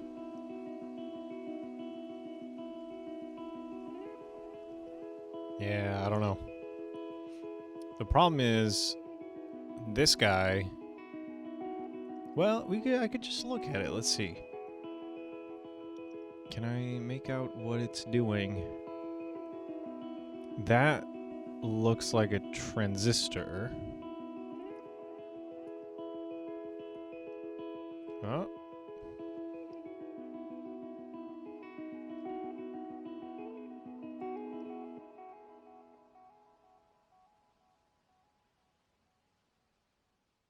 And that's an LED. That's a bunch of resistors. So, yeah, I don't think...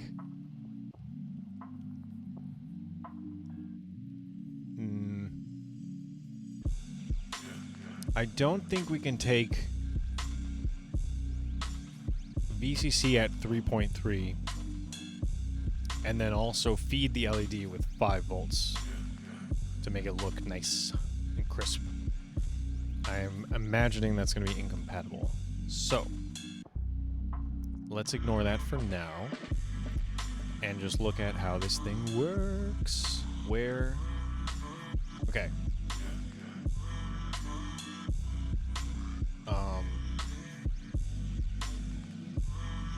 Just technical info on how I2C works, sure. Give it an address, and then it sends data back.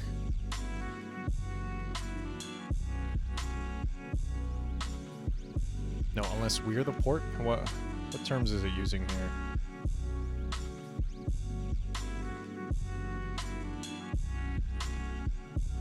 Well, I think that was, well, read or write? Was that read or write?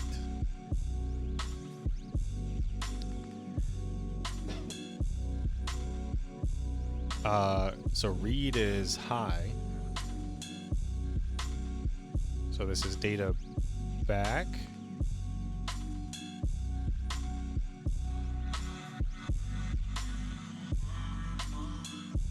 Okay. Address. Give me that.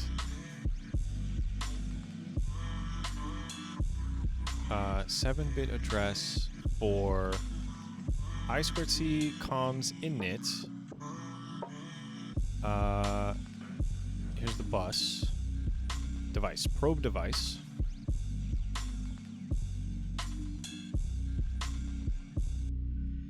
Okay, this is for temp Hume probe.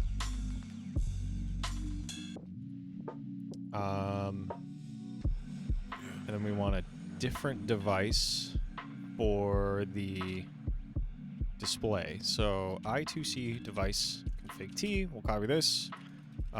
Display dev config. Dev address length is the same as this guy. Yoink that. Device address is, do I remember? I think it was 37. Let's check. Oh, we did verify. So that to-do is done. To done. Where is it? Hello, no, this guy. 38. Damn, that was close. Okay, 38 in hex. I think, because we don't get to see these. Oh, okay. L is, I don't know why they're just ones and zeros. 0, 1, 0, 0. So 0, 1, 0. That's 2. 0, 0, 0, 0. That'd be 20.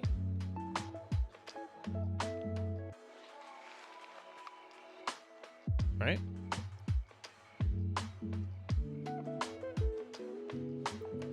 So 41 shifted down is 20.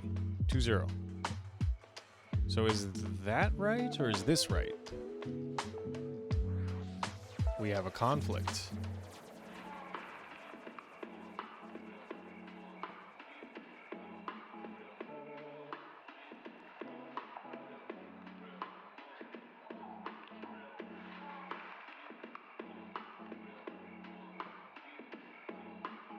Well, okay, so this guy says it's a 1620. Or 1602.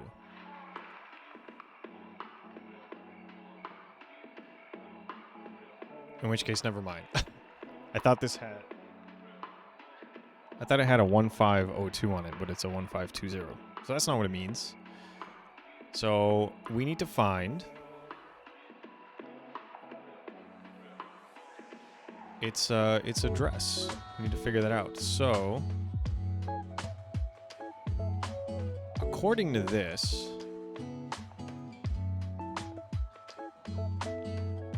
is this the right chip though? PCF 8574.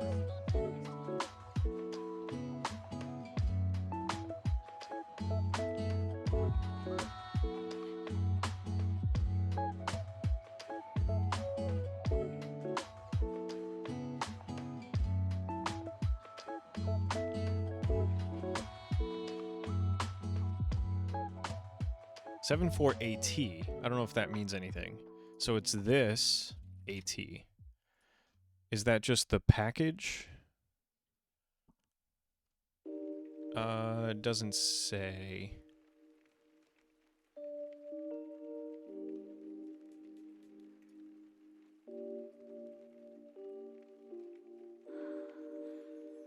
AT from NXP?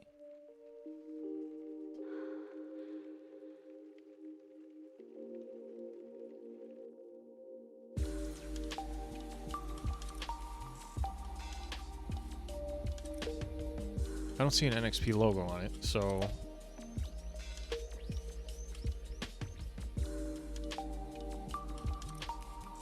So maybe not. Well, how do I get its... Can I get some info on it? Hello? Hello? Datasheet. I'll say... Here we go. C4 APAT. Okay, okay. So maybe we should look at this instead of the Texas Instruments one.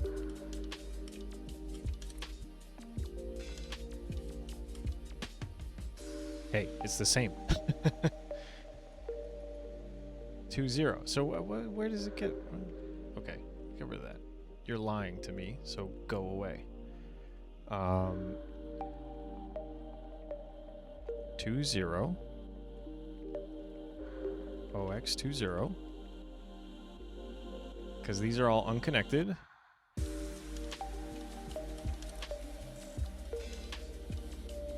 And there are three places where the pins can go. They're empty.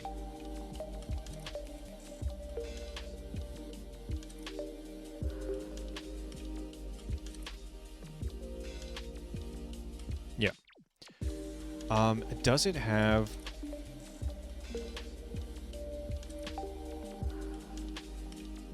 Oh, was I looking at the wrong thing? 857. Okay, because it just expands the table. Okay.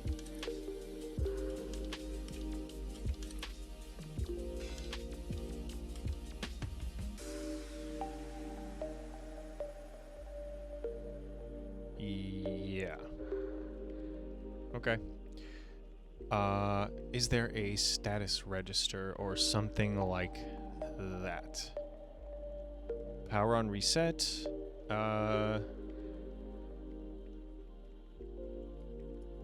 Sure. Interrupt output. I know we don't have that. Yeah, we don't have that at all. Bit transfer, system config.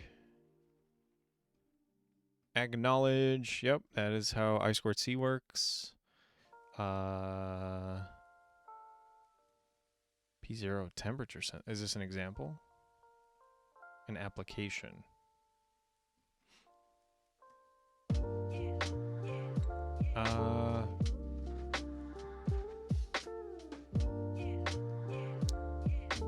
Migration path? What?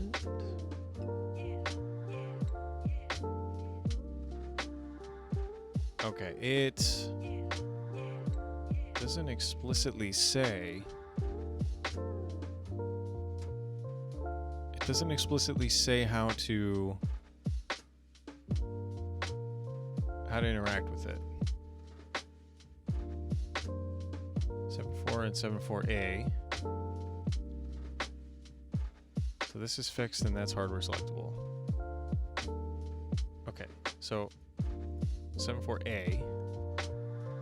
This one. Okay, that's what it is. So not 20. This is what I originally thought.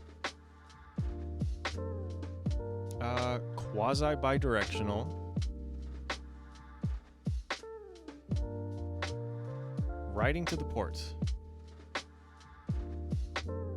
But then what do we need to write? So maybe bring back, not that, but not that either. Where's it? This guy. Does it have like a circuit diagram? No, I don't want to read your code. Some serial stuff. What is...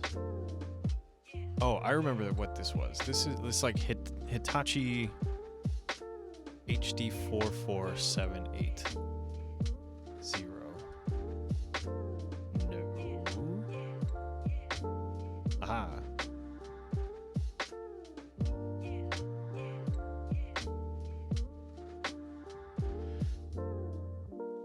If you're wondering why we need an IHO expander, it's because of this. Okay, I do remember this. This vaguely. I think each one is a segment. Is it a segmented display? Maybe not. Yeah, there's character codes. Yeah, the segment stuff is an implementation detail. Here's the abstractions. Okay. Okay, HD character generator ROM can have yada yada. Character codes. I don't think we need to load these in. Right. Okay.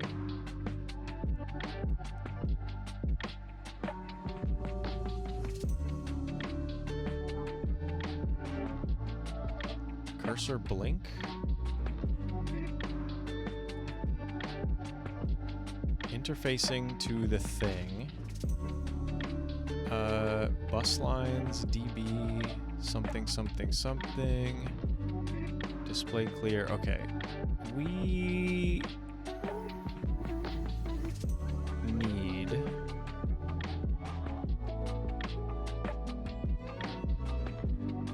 to know how this is connected. Let me go back up here. Okay. Dot matrix LCD, LSI display alphanumerics. Conic characters and symbols. It can be configured to drive a dot matrix liquid crystal display on a control of a 4 or 8-bit microprocessor. We are not even there. Way beyond this. Since all the functions such as display RAM, character generator, and liquid crystal driver required for driving dot matrix liquid display are internally provided on one chip, a minimal system can be interfaced with this controller driver. A single one can display up to one 8-character line or two 8-character lines. Full pin function compatibility with the 44780S.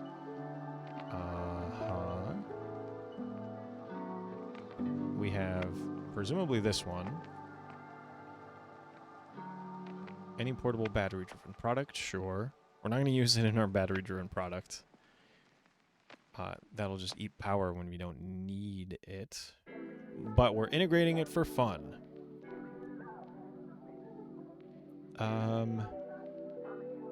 Do we know what font is built in?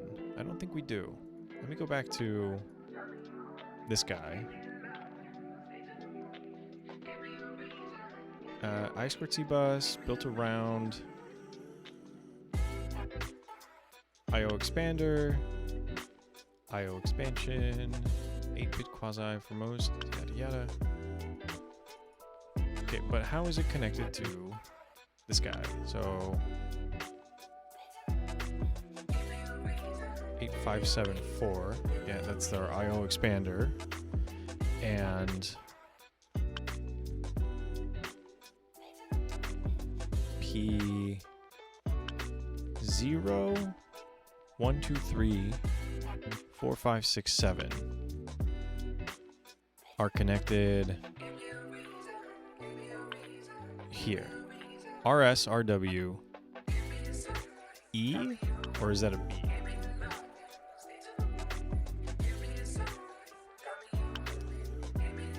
I can't, it's even worse. It's so blurry.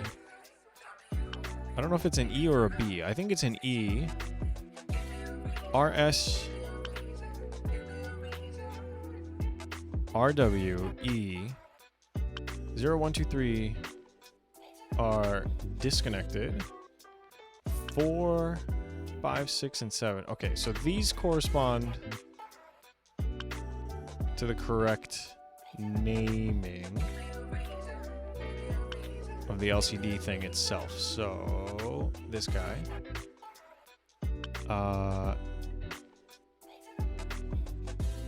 oscillator, yeah, we're not using that. Here, this MPU interface. 0 to 3 are floating. They're unconnected. 4 to 7 are 4 to 7. We got an RS and an RW. What is RS? RWE. Okay. Let's find where the heck. So here's that. There's E. And then DB 4, 5, 6, and 7.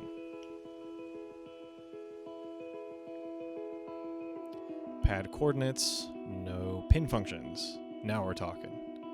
RS is a register select.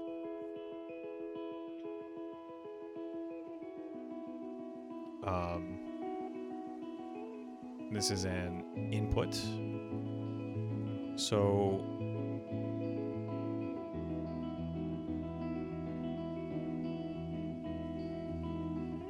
we tell it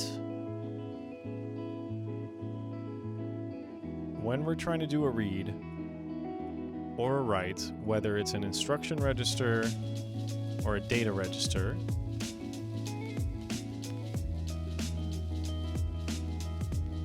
Select reading or writing. Okay. And then E tells it when to start. That's P2. And then there's also this BT. P3. BT is connected to what? The backlight. Here. Here?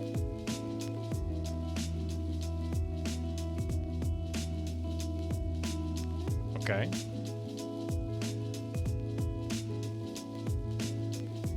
So I don't think we need to worry about BT. I do want to create... So let's start doing some of this. Error. Bus add device to our bus, the display device configuration, and we'll create a display handle right here. So handle T, display handle. If I can spell that correctly. That'll work. If error not equal ESP OK. Printf error failure initializing, failure initializing I2C display handle. And I guess we can try to get it to say something like hello world. So actually do hello world. So it's not just blinky. Or maybe we can have it say hello and then have it say world, alternating every second so that it's not just a one-time thing. So we'll do bool. We'll do, actually, yeah, it should be bool underscore t. No, bool should work, but I think I need to pound include bool.h. Bool standard C bool.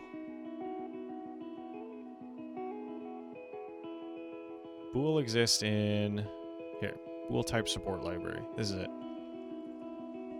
Stud bool, that's what it was. Stud bool. There we go. Bool odd cycle, false. Say if not odd cycle, say hello, else say world.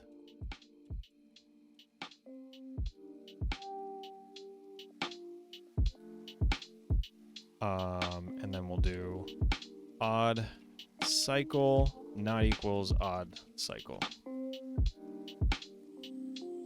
Oh, equals not odd cycle. Yeah, not equals is comparison, not assignment. Got it. Thank you, warnings. Okay. So, in order to get characters to show up to this thing, first we need to do the reset anyway. So first, we'll do why do we have ICE2C communications init? Yeah.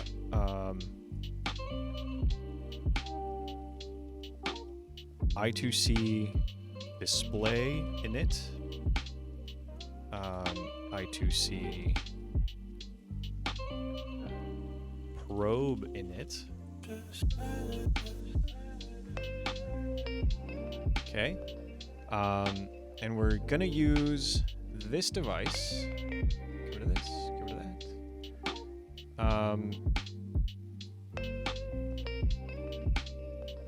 How does this work? So we tell it, so we just give it 8 bits for all the things.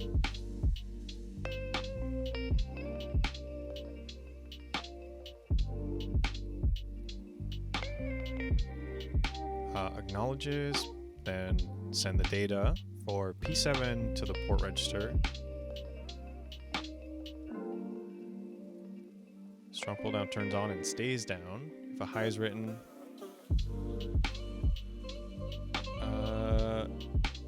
okay. So first, we need to figure out what the heck we need to do to get it to show some characters. So, has 2 8-bit registers, instruction and data. IR stores instructions, as its name implies. Display clear and cursor shift. So first, we'll probably want to do display clear. DR temporarily, DR being data register, temporarily stores data to be written into DD-RAM or CG-RAM. That's character graphics RAM. I don't know. Temporarily stores data to be read. Yeah. Data written into the DR from the MPU is automatically written into DDRAM or CGRAM. Okay. The DR is also used for data storage. Transfer, busy flag, address counter. Assigns addresses to both DDRAM and CGRAM.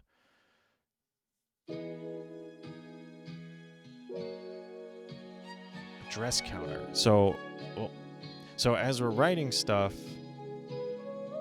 does it automatically... Yeah, automatically increments by 1 after writing or reading from the RAM. And then the address counter contents are then output to DB0 when RS0 and read is true.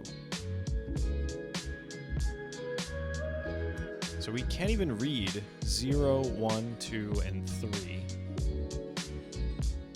So I'm not sure that doesn't really matter to us. Okay, display data RAM. Stores display data represented in 8-bit character codes. Its extended capacity is 80 by 8.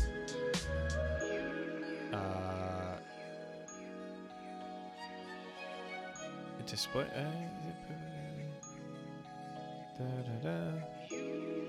The DDRAM address is set in the address counter as hex. Sure.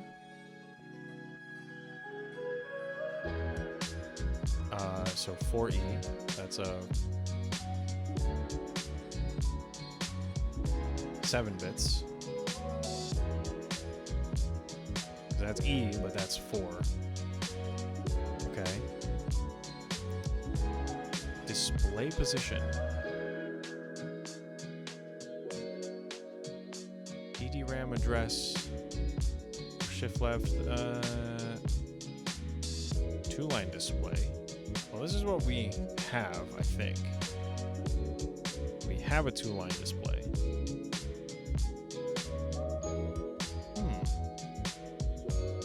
I don't think it's 16 characters.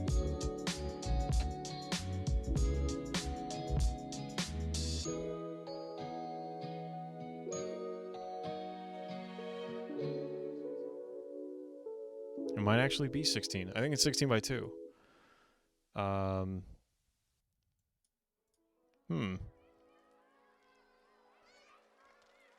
Character generator. User-defined patterns also available. Character generator RAM, that's what that means. Okay. User can rewrite character patterns by program. Write into DDRAM the character codes at the addresses shown as the left column of table 4 to show the character patterns stored in CGRAM. Oh.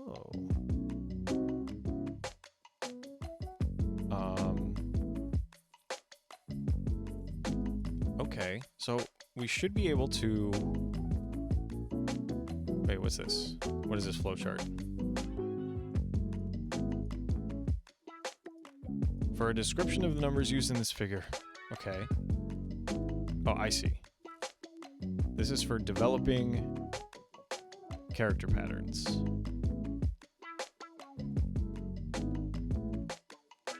I'm not sure what they mean by determine the correspondence between character codes and patterns. I don't know what is a character code and what is a character pattern. I'm not sure.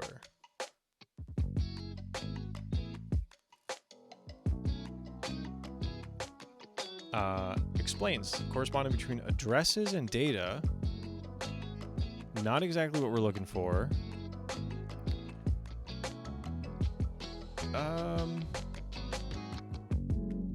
Handling unused. Okay, here we go. ROM code A00. What does that mean? ROM code. Does that appear somewhere else? Note, XX is ROM code. Okay.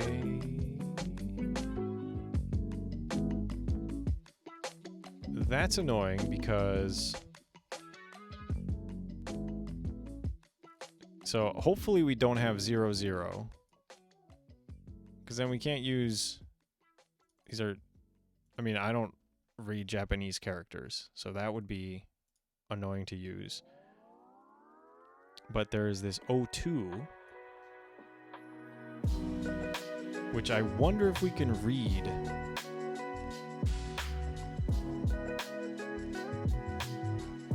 Somehow. To get an idea. I'm not sure we can.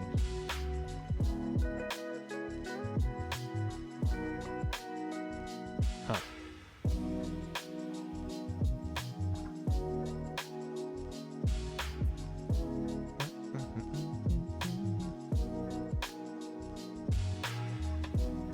Alright, ROM code A00. This is... Okay, so even if it is... I think even if it is the Japanese version, there are still at least some... almost all of the Latin characters here. Do they correspond with... No. Because... Or the ASCII is what I'm checking. Because ASCII 0 would be OX30. And that's not what this is.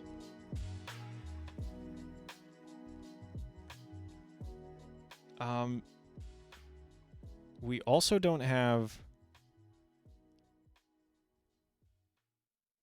We don't have access to all the data pins. So I'm not sure if we're able to write...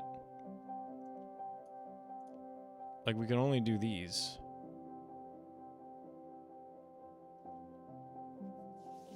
We can only do acrosswise, rather. But it looks like the Latin character set, at least uppercase, and lowercase as well, seems to be consistent regardless of Japanese or European.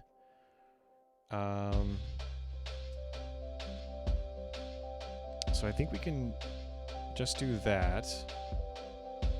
Okay. Cursor blink and control. Generates the cursor or character blinking. Will appear with a digit located at display data RAM address set in the address counter. Okay. Wait. So is DDRAM then is the actual like square on here, even though ours is only 16 by 2. So DDRAM is the actual square that's shown here, I think. And that means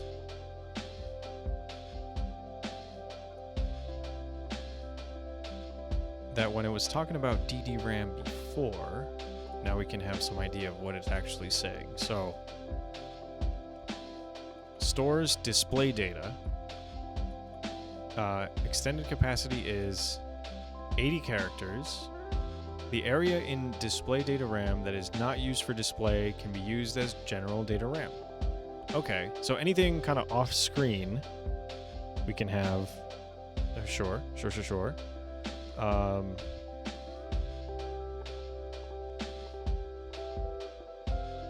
So this is set in the address counter. Okay. Is there...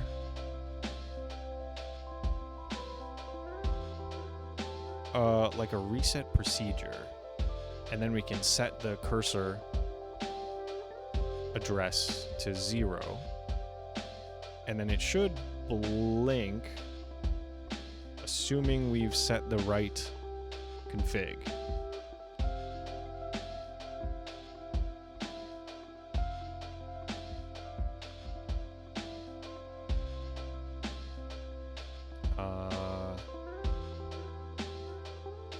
In either 2 4-bit operations. Okay. I see.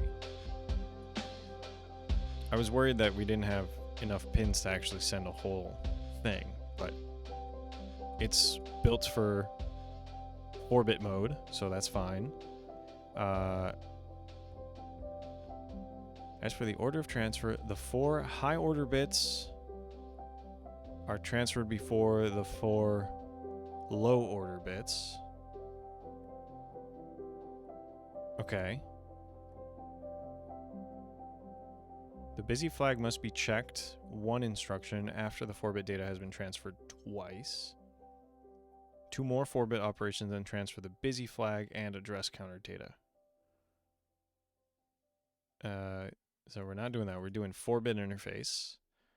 Initializing by internal reset circuit. Okay. An internal reset automatically initializes the thing when it's turned on.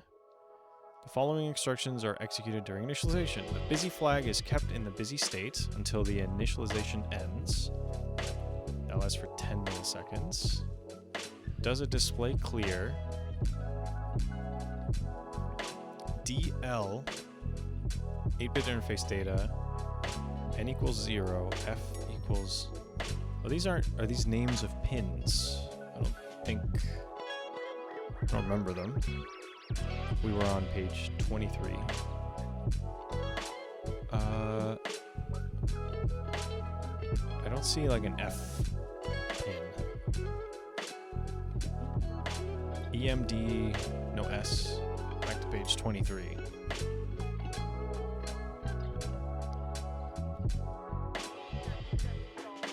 Yeah, I don't... Sure. Display, cursor off, blinking. Is there a function register? For starting internal operation, control information is temporarily stored into these registers to allow various interfacing things. Sure. Write signal. Oh. Internal operation is determined by signal sent from MPU. The register section of read-write signal and data bus make up the instructions. There are 4 categories of instructions to set a bunch of stuff. Yeah. Auto increment can lighten the program load. Since the display shift can perform concurrently with display data write, the user can minimize system dev time with maximum programming efficiency. Sure. When an instruction is being executed for internal operation, no instruction other than the busy flag / address read instruction can be executed. Sure.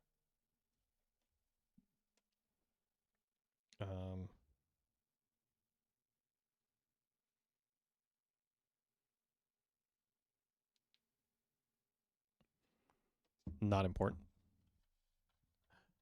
Chill hop music has died.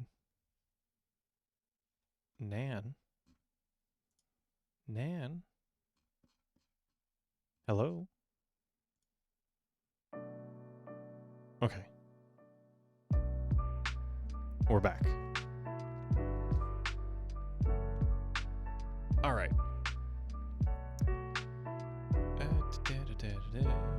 Okay. Because busy flag set to 1, check it to make sure it is 0 before sending another instruction from the MPU. So, busy flag.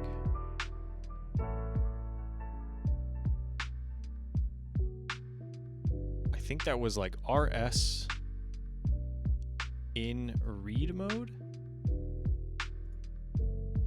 Am I already forgetting?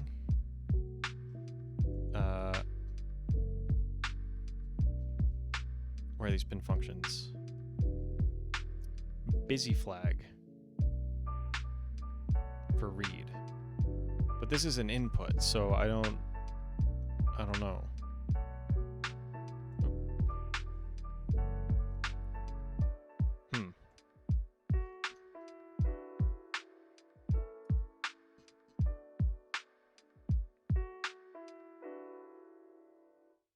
So how do we send in 8-bit mode? Let's see.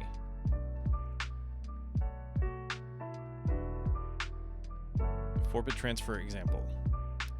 We set the RS line low. And then... Wait.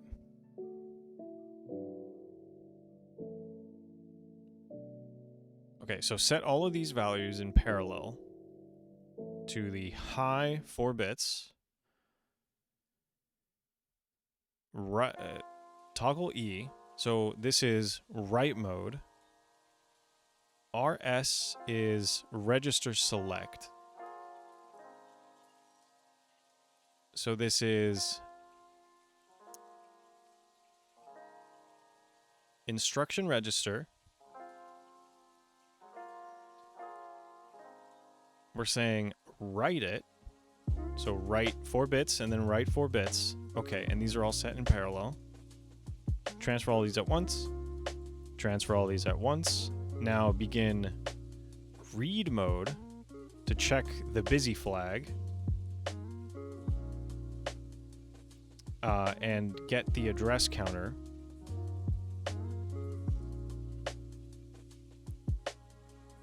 And then select the data register. And write. Wait. And read. Continue reading. Select the data register and then read the data register. Okay. What does that do for us? So we want to send these instructions. Let's start doing that. I'm going to put you over here. I'm going to close that useless thing. Okay. Send clear display. Send return home. So this would be 01 to instruction register, and then this would be 0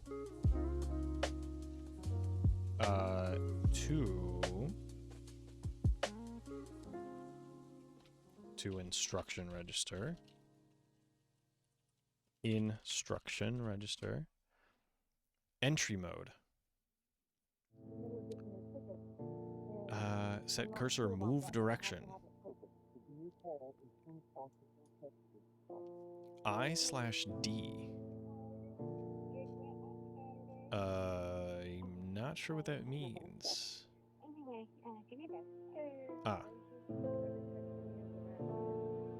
ID equals 1 means increment by 1.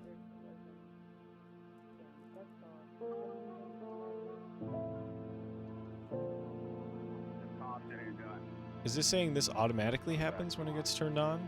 I suppose we can do this ourselves.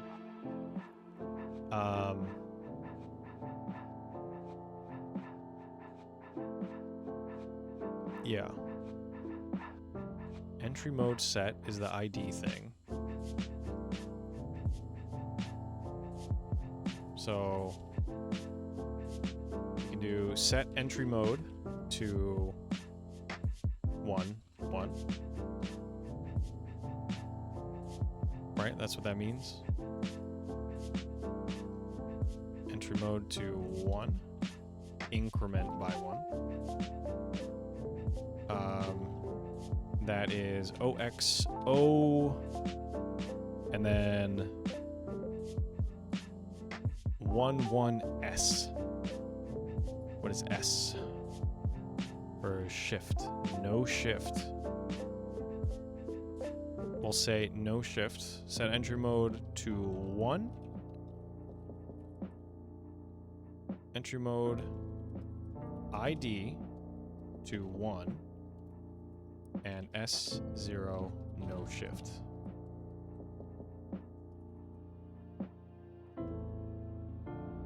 So that's 110, which is 6.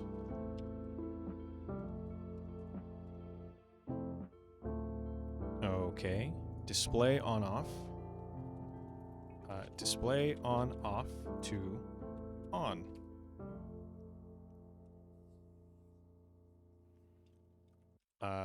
Okay. Send display on off. We want entire display on, cursor on, cursor blink on. So that's OX, that'd be, well, DC and B. DC and B, blinking off. Entire display on, D equals 1. Cursor on, C equals 1. Blink on, B equals 1. That's 1, 1, 1, 1. That's an F, bro. Failure. Cursor or display shift? Don't need to do that. Function set. Data length, DL. 8-bit interface data. I think that's correct. And then number of display lines is N. 0 means one line display. We'll leave it at that for now. Character font is 0, is the 5x8 character font. I don't know if there's another. I don't know what F equals 1 would select.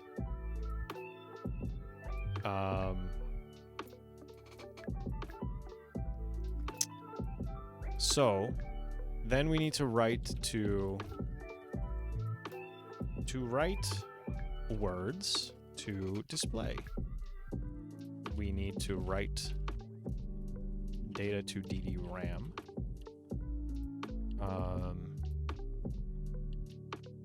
And it's set to do the auto increments, which I think means we just have to write subsequent characters. But first, so first reset DD RAM position to 0. Then write in 4-bit increments, 4-bit big end increments, 1 character at a time, and then stop.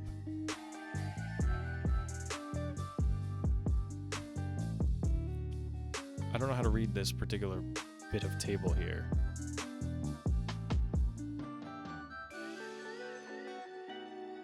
Oh, this is like a key. Okay.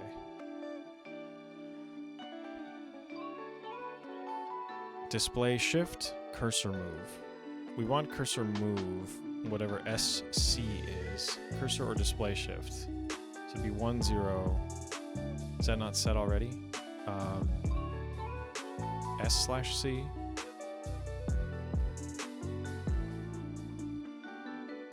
And then R/L.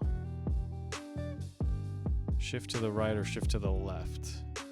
The default should be 0, one assumes.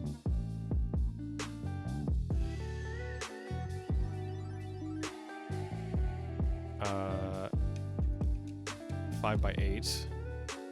Okay. And then BF. What is BF? When we read, we get AC.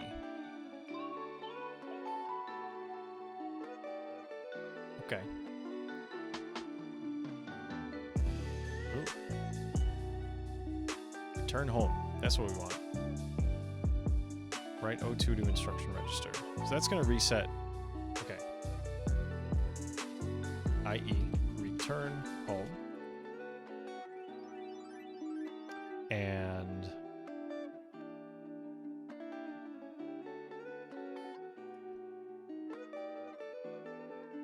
that's really all we need, I think. Yeah, I'm not going to worry about CG RAM unless there's no font installed. So, and then, so character mapping is the table, come on, the tables from up here. In both cases,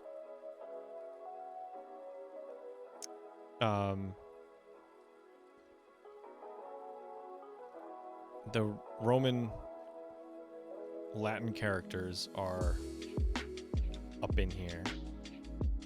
So we'll do all caps. All caps. All caps is A equals upper 4 bits is 0 x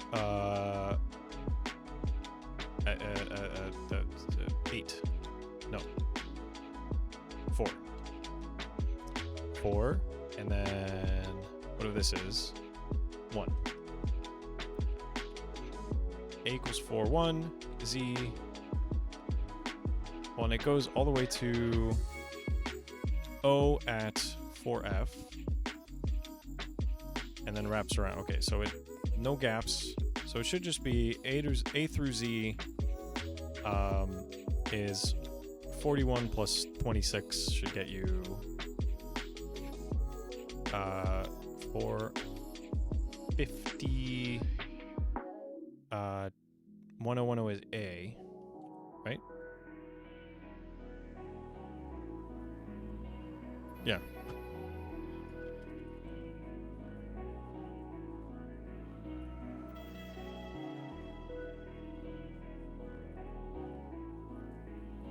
I think that's all.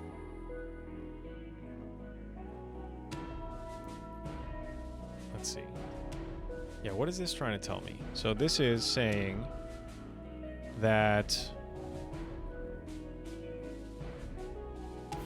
what is star here? Star indicates no effect.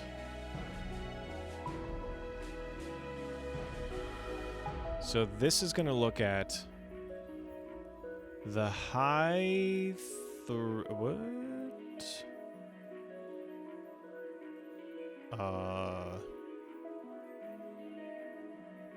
Character codes. Excuse me.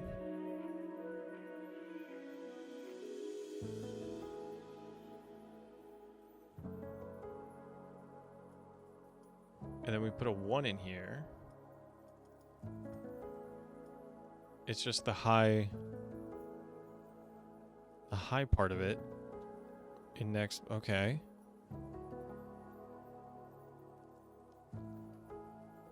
Okay.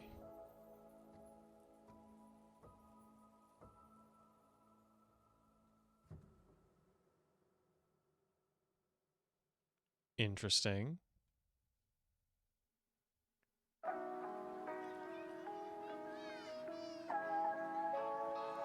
Yeah. Notes. Character codes bits 0 to 2 correspond to CG RAM address bits 3 to 5. Character code bits 0 to 2 correspond to CG RAM address bits 3 to 5. Wait. So is this CG RAM?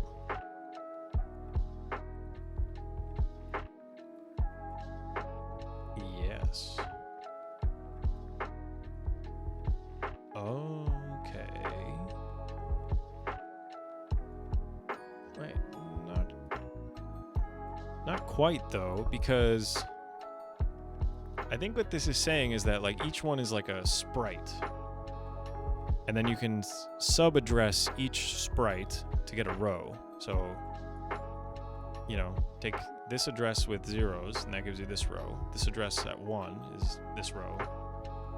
And it's just individual numbers, but packed together in a bitwise pattern.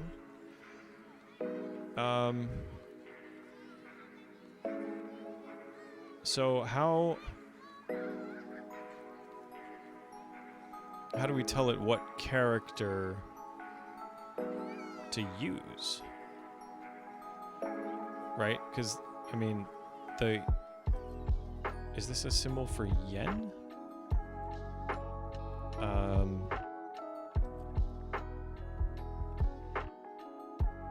Here it is here. But previously the other one was R. But it said that R was 0, 0, 0, 0. Right, so that's not correct.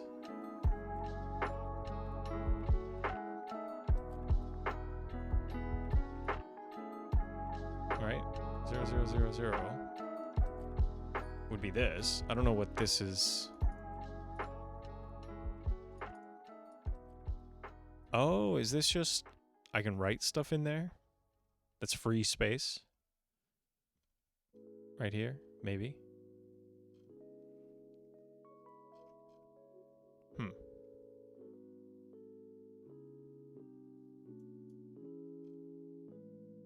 Character codes. Character patterns, yeah.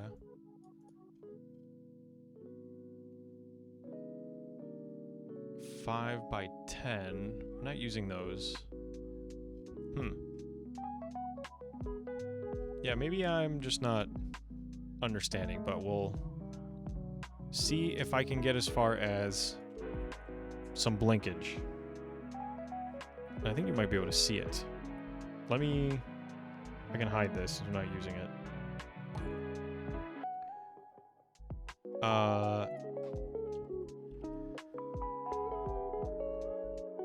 Send the clear display instruction. So how are we going to do that? So to do that, we need to write to the I2C expander that we want to set what pins is this? What was this silly diagram here? Okay, pins. Whoop. Pin expansion. P0 is RS. P1 is RW. P2 is E. This is our trigger.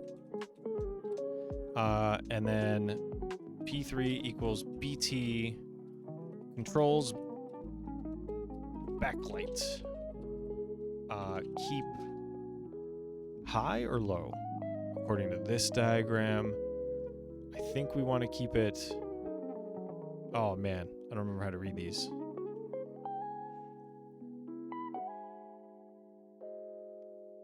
LED minus. So we want this to close. Ugh. NP versus PNP. Transistor. Switch.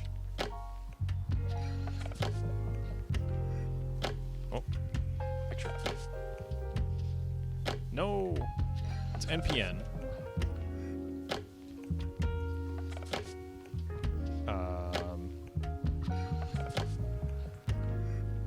What's this? Nope.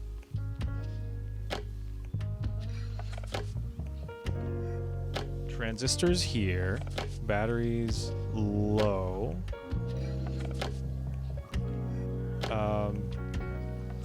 Wait, what do we... We don't call it a gate? We call it B.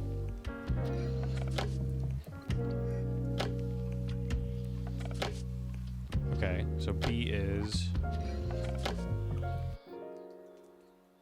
on. So B is high. That means current flows. As you might expect. Okay. So we want this to be high.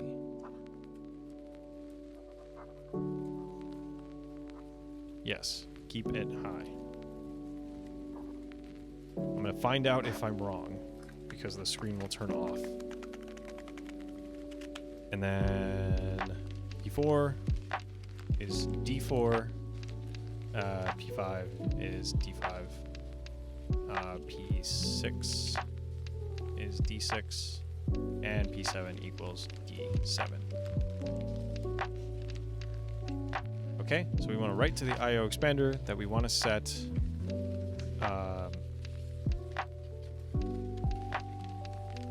the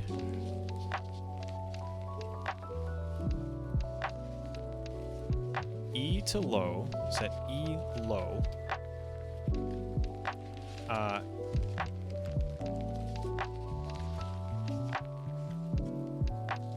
think, right? How long does it take to actually effectuate all these things? So I guess play it safe. Set E low. Let me see.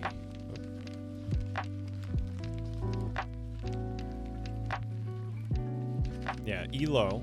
Set these values. I guess we can set them at the same time?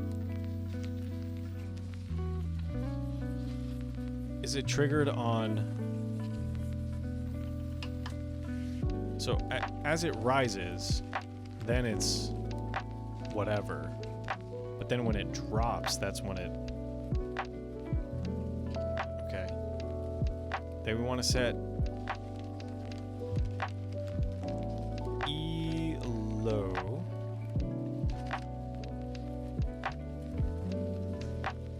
Might as well play it the safe route.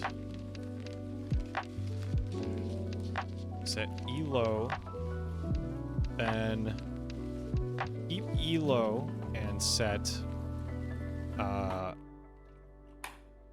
RS.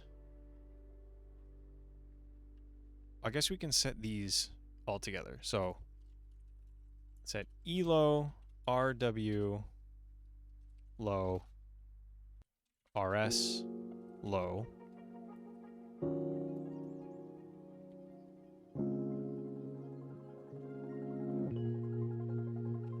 Instruction reg or write. Then set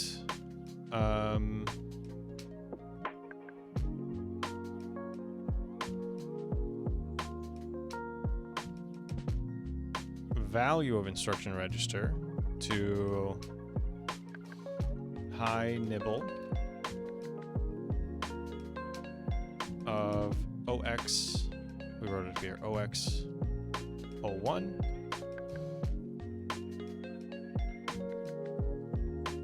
Then set E high.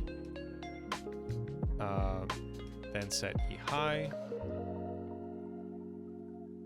Then set E low.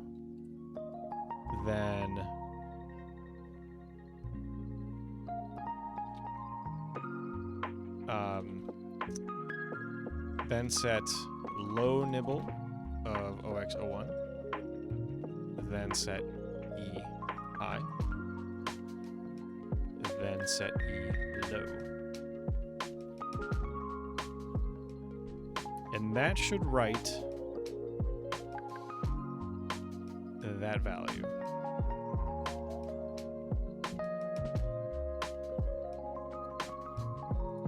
This is clear display.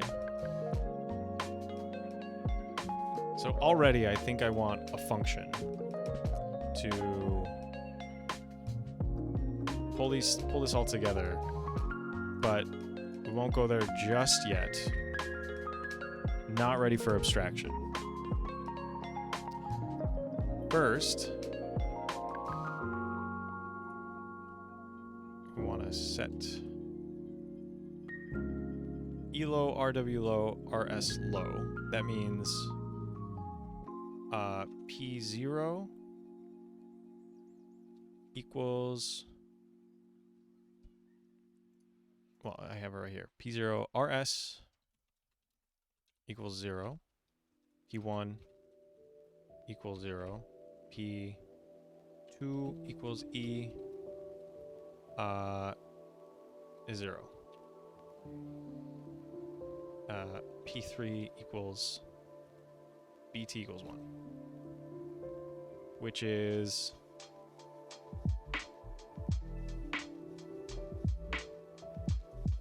How is this formatted in the conventional way? Okay, so I guess we might as well set the high nibble of a 1 here. So P4 is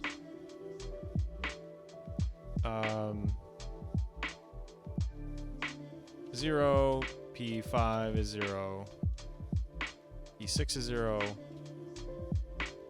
and then P7 will write 0.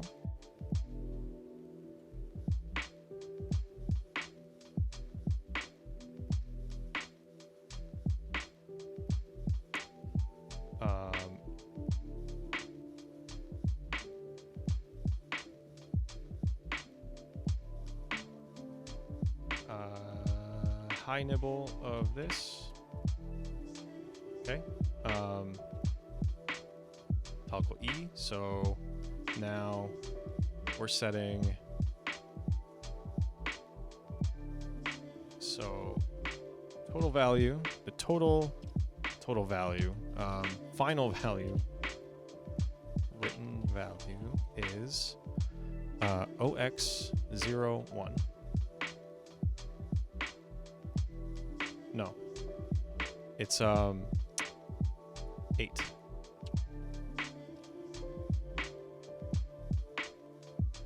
Okay, then we toggle E. So written value is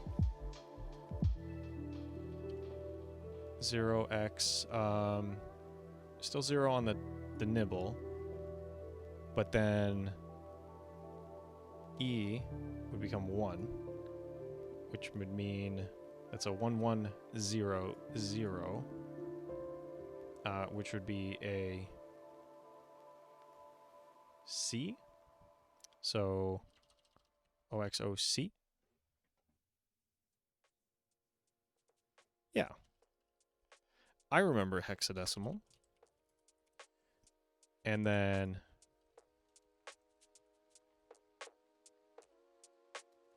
I'll group this with that stuff. Toggle E. Group it in here. Then set E high. Oh.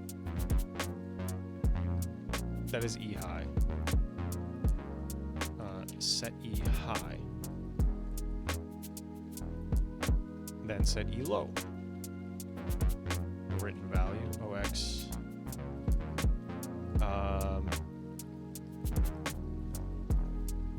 08 again.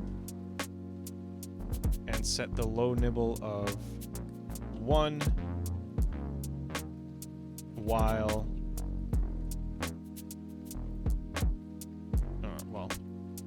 written value OX1 is the low nibble, and then we keep BT high there. Then set the thing high, so OX will 1C, then back to low, written value OX1 8.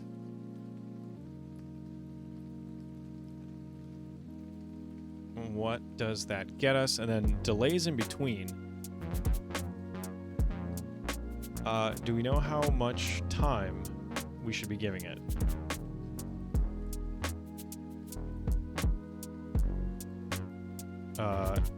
FOSC seconds. What is that? Execution time. Milliseconds.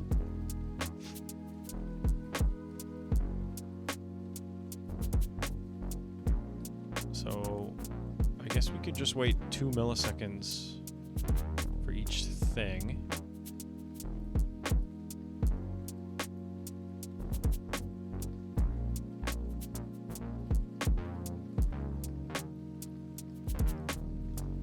so maybe, well, because it's already been cleared, maybe let's skip this. And instead of return home, because it should already have done that, not entry mode, this display on off thing. So we'll do it here. So instead of the value, not 01, but what did I say? OF. OF. So that's the high nibble is 0 still. 0, 0, 0. And then the low nibble of OF is F. So F like that. Okay. So now we can take this I2C transmit. I don't think we need to read anything back.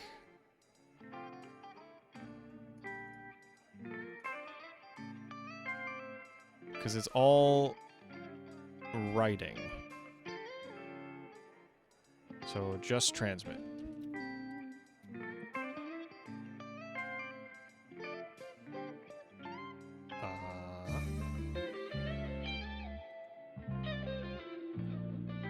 We should have a device handle for the display.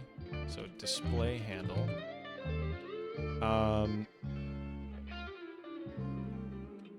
Do I have handy documentation down here? Nice. Write buffer.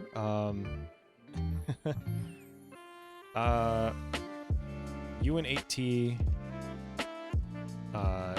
data byte. And we'll just take data byte. It's a size 1. And then I believe it was -1 means wait forever. Yep. Then we have an error that gets sent back. We're going to ignore it for a sec. Because, well, first what we want to do is write...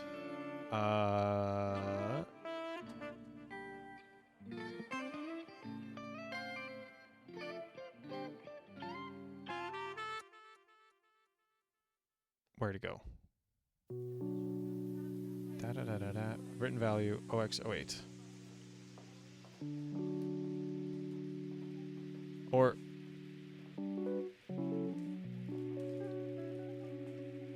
it must be wrong. It must be wrong. I don't want... wait, where is...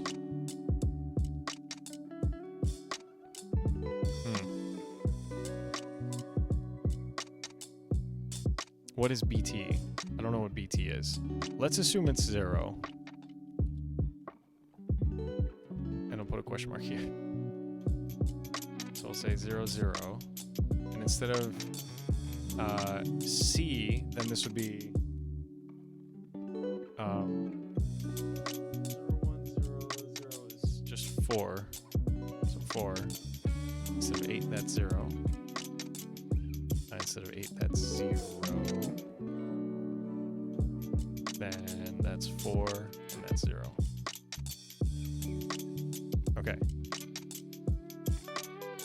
So do that, and then do the same thing basically several times, but we're going to change the byte. So data byte equals not 0, or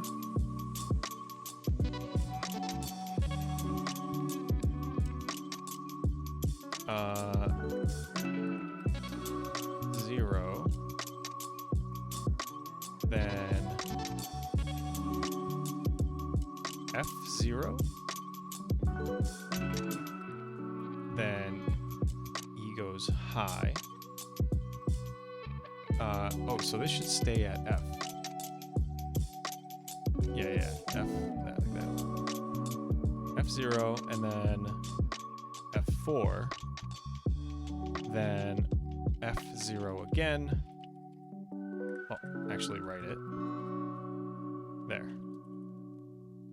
Okay, so theoretically, if I run this, that guy, which you can no longer see because I closed it,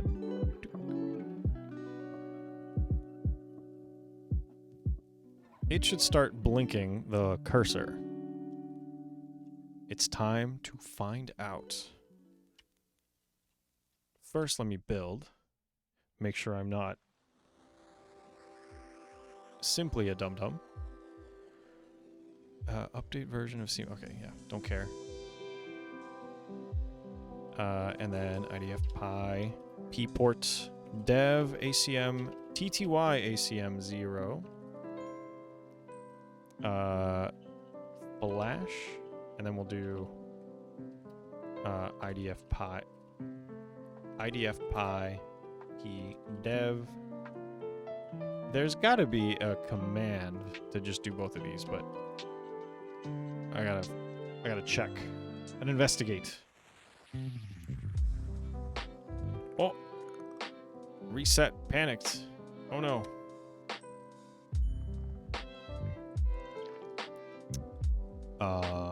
I've done a bad. What am I doing bad? Can we try it again?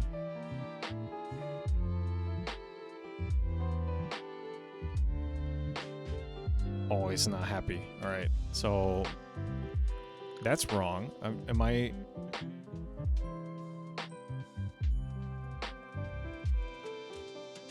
What am I doing wrong here? A right buffer, a right size. Fishes reaches timeout. Sure. Do we need a delay? Like what?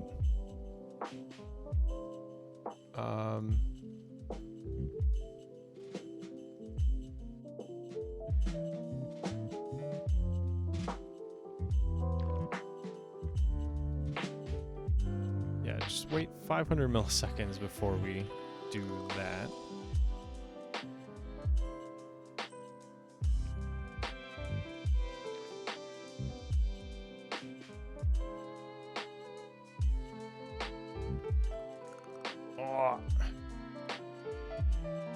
It is on unhappy. Invalid S clock frequency. Why I didn't change that?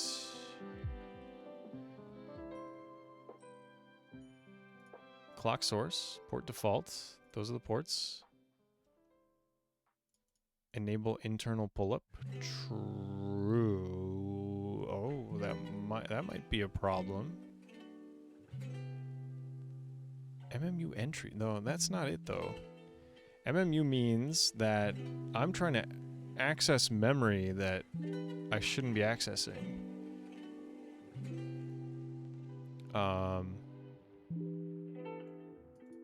Oh, I didn't set a speed for the device. Okay.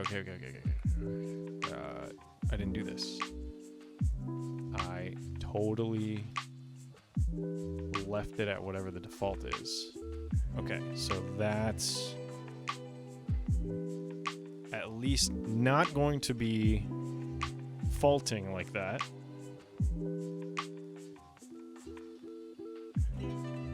It might fault in a different way.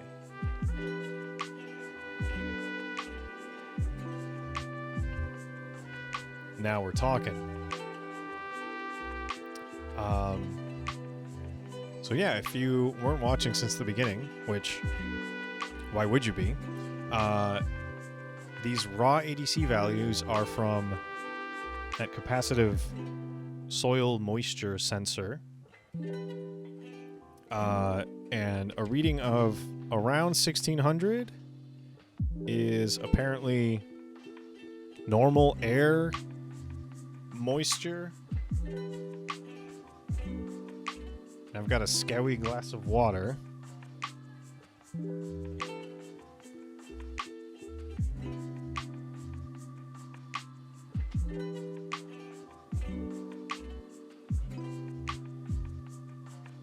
So if I put it in there,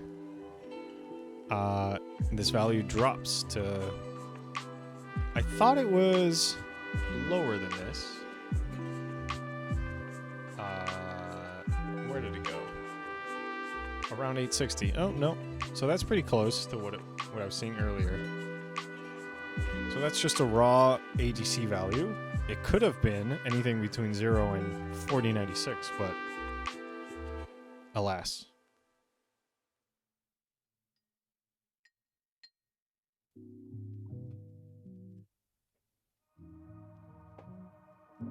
Get rid of that.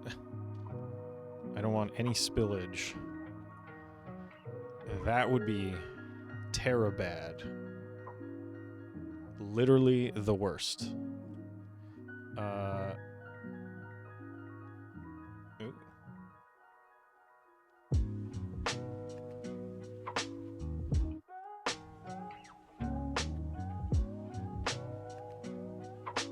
Hang on. Okay. So, close that down, and let's look at our failure. So we can try to fix that.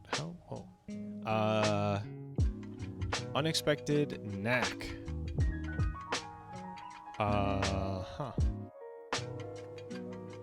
This is before the resetting the probe. So why isn't... I thought I had flip to shush enabled, or whatever it's called.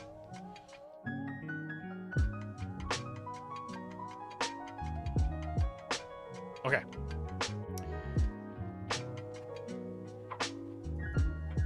Are these all...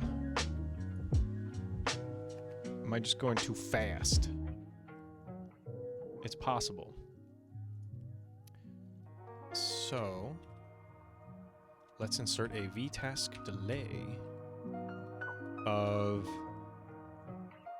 10 milliseconds between each one, maybe? Oh.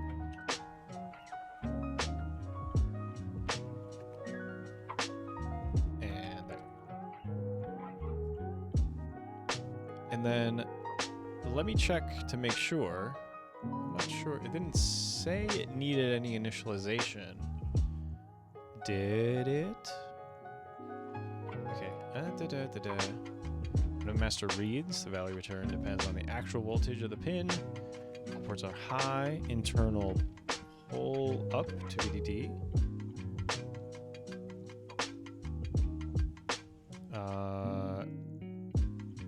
Saves die size and cost.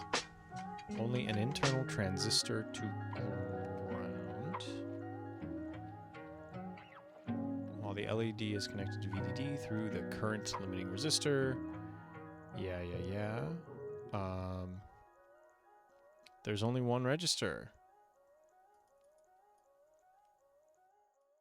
Write one of the register to set the port as an input mode if the device is not in the default power on condition. Input low. Write 1 to the register to set the port to input mode.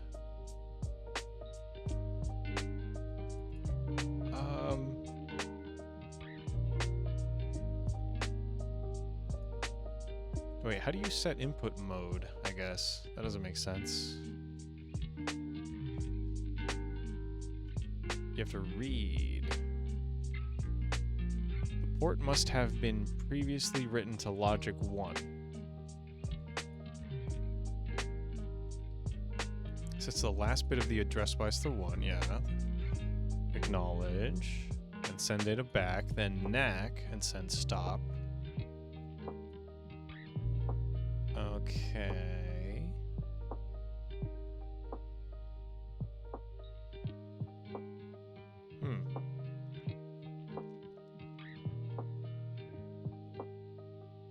Power on reset.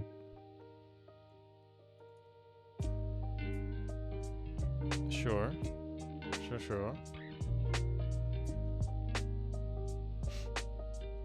Okay. Characteristics of the bus. Bit transfer. One data. Yeah. That's just how I2C works. Acknowledge. Sure. Okay. How do I...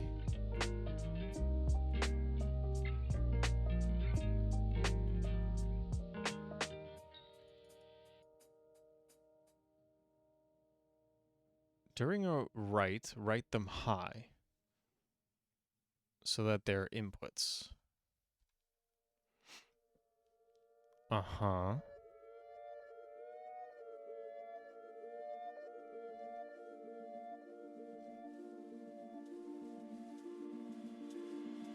Okay. Configure inputs versus outputs.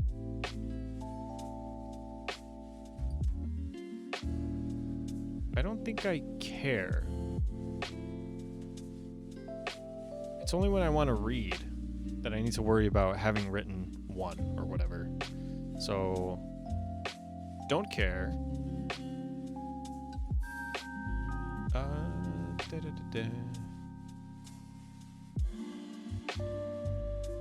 Yeah, I mean, there's just some pins. I assume it reacts quickly. Is there something in like the milliseconds? Moisture sensitivity level. No. MSB. Let's see. I need something like this. Yeah. 100 kilohertz max. Yeah. Bus free time between stop and start. Microseconds. Nanoseconds.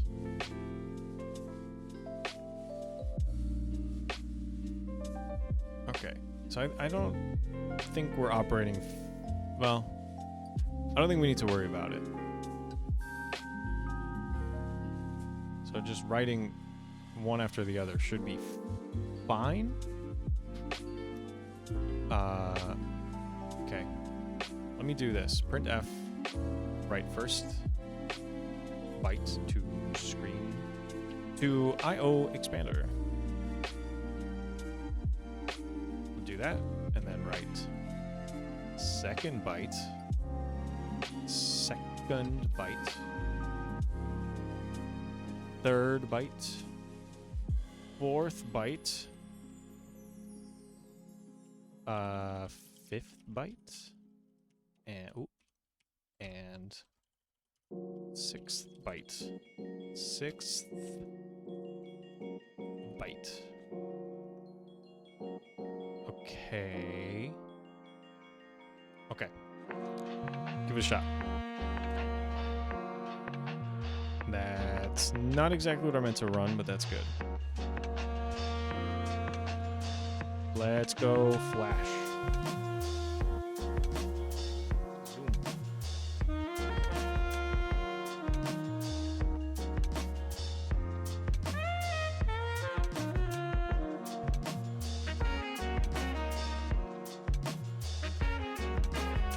All right. Hello world, write first byte. Unexpected knack.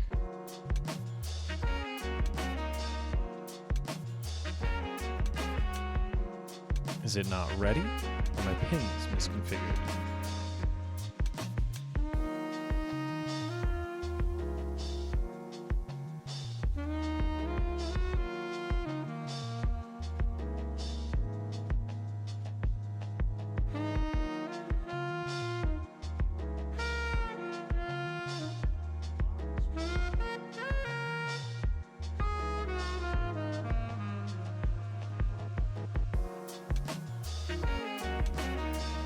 So that looks right.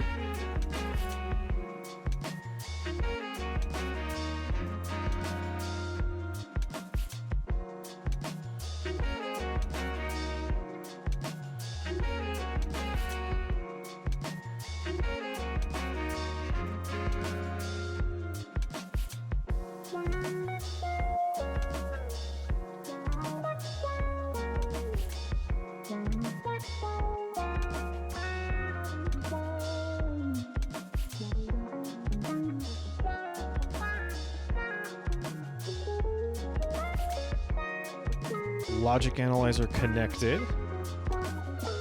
Let's bring it up. And actually, I want to maybe just have it hang deliberately here.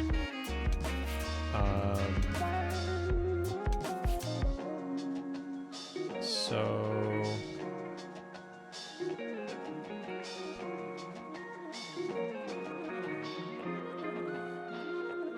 So forever do nothing.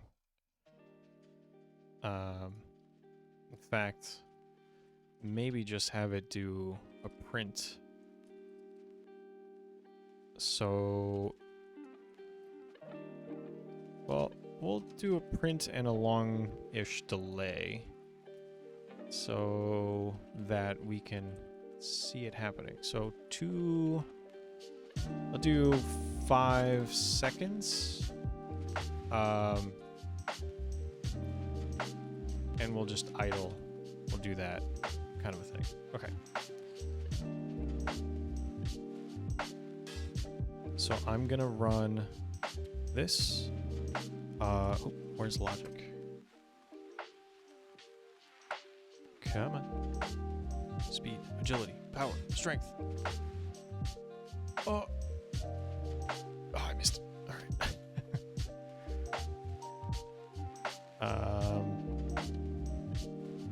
I'm gonna try that again. Hit start, go. Come on. There it is. I got it. There it is. There is something at least. Okay, now where's the analyzer? Here we go. Trigger view. No. Okay. There's our start or whatever. And then we're supposed to be doing a write, but we're getting a knack to 38. Oh, okay. So wrong address, probably.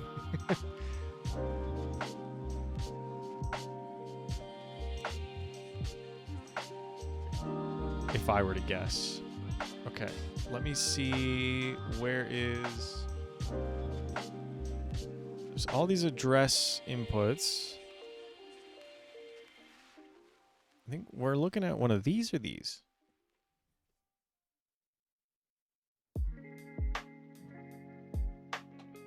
$16 pins. Not 20, so one of these.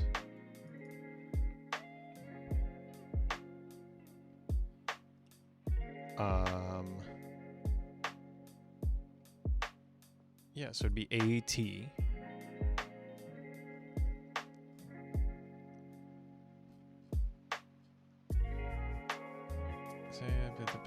A address map.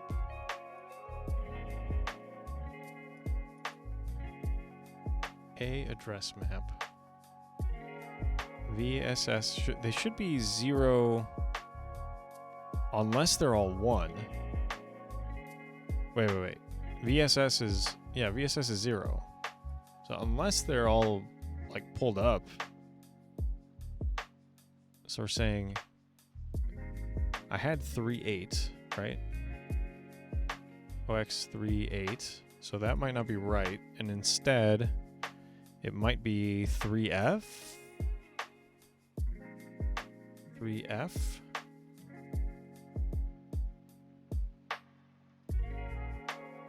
Maybe. Give that a shot. Am I using the right handle as well? Bus handle to add the display. Display handle. Oh, there it goes. That was it. Yeah.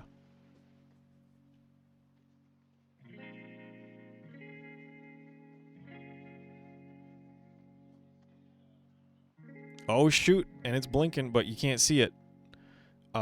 Because I was right in my initial assessment of BT. So BT, keep it high. That would mean 1 here. And then that would be an 8 there. That would be C. That would be 8. That would be 8. That would be C, and that would be 8. Okay, so instead of 0, it'd be 8. So OX 8. 4. No. Oh. Oh. Blimey. 8. 8. C. And 8. Try that. Why don't you try it on now?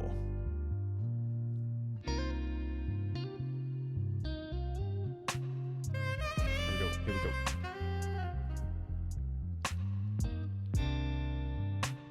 Ah! Ha! First try. I don't know that you can see this, but I'm quite chuffed. Let's see. Make this big. Make it a big boy. How do I do that? Can I... Oh. Oh. No. That's not doing what I want.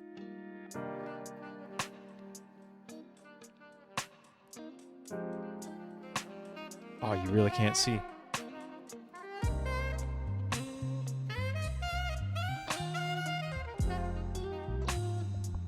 It's blinking. You can kind of see it if I hold it right. There we go. Yes, a blinking cursor.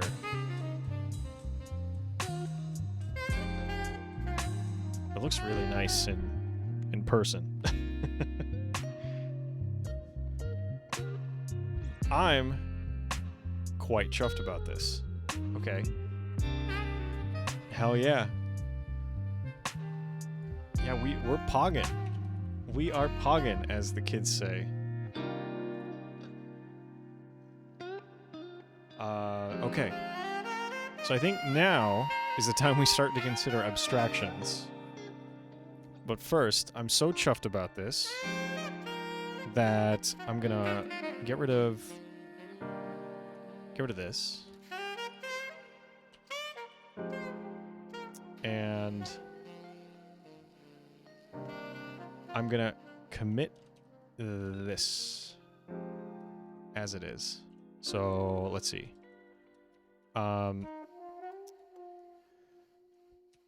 Get Hitachi. What is this called? A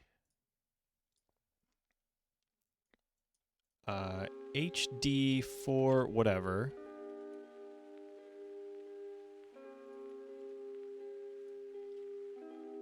Display working through. Oh, there's a giant frickin' thing here.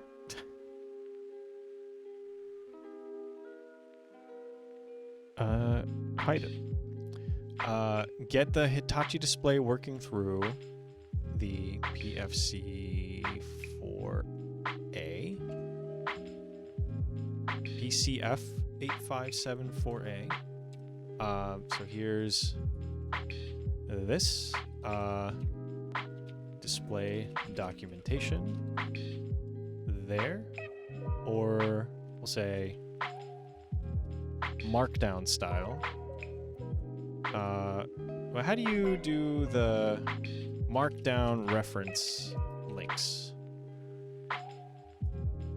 There's a way to do this. What is markdownguide.org? It's not exactly what I was looking for. I was looking for like this. There we go.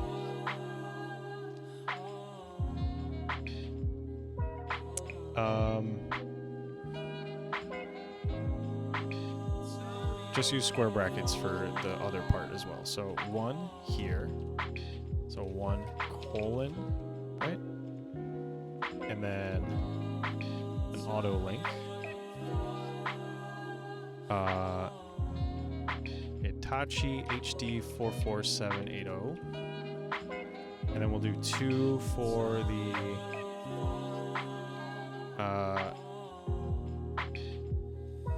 NXP. Whoop. NXP PCF 874A.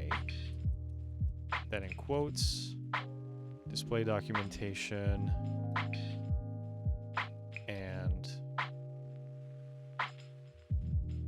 I2C IO expander documentation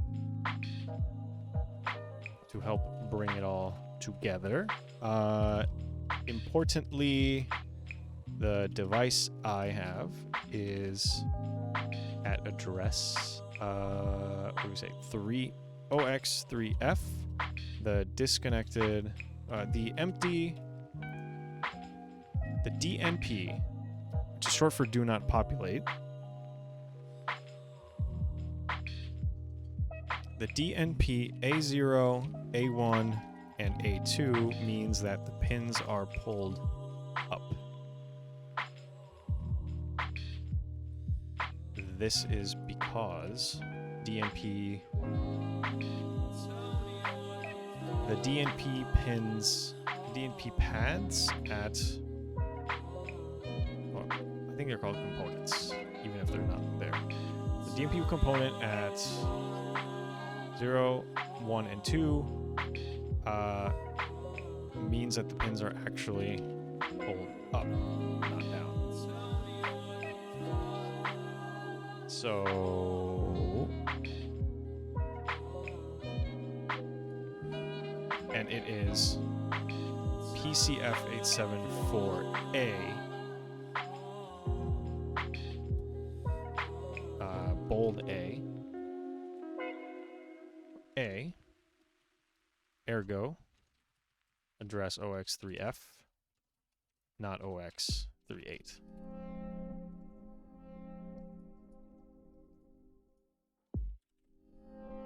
There we go. Got to use an ergo. Okay. Now we need a function. So, well, first, I think I want to test to make sure I understand the writing portion. I think I can combine setting E high doesn't need to be its own step. So instead of going 08, well, I think I do want to do this part first. So set 08 just in case. At the beginning of the transaction, as it were.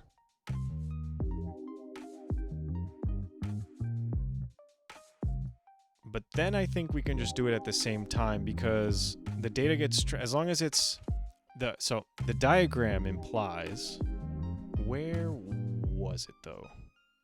I was up on 20 something. Not here. Or is this one? The diagram implies that like it's falling edge triggered, falling edge on E. So I will set all of these to set 1 here while these are all set to whatever value they're supposed to be. All right, so 1 here, whatever that needs to be, whatever these need to be. And then in the next write, keep everything except E the same. Drop E. And then bring E back up, setting all the next data, right? So set all these to a known state, mostly just the first 3. And then we can combine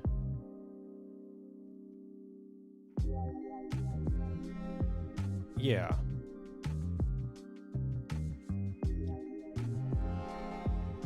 Yeah, let me make a function. I'll just do it at top.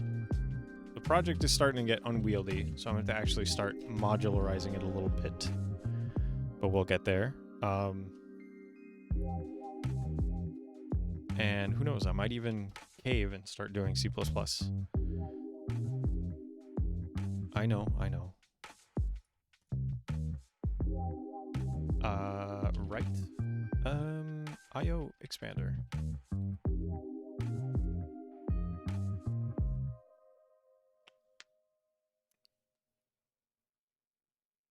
instruction, write IO expander instruction. No.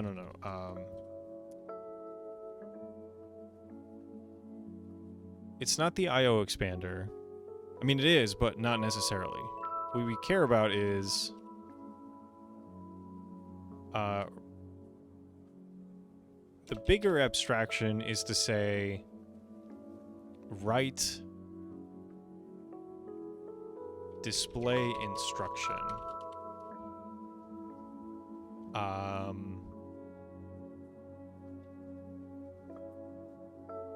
In which case, this is just writing OF, right?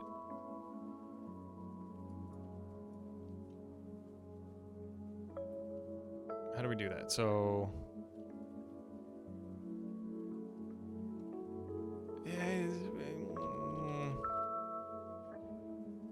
first we want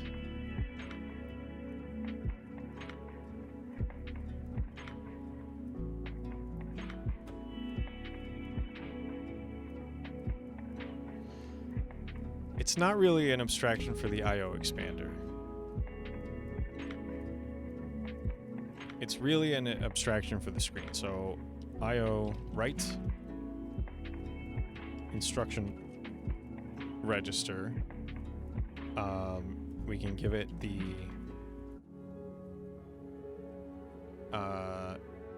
device.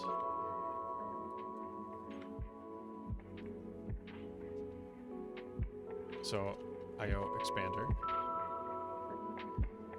And then we want to send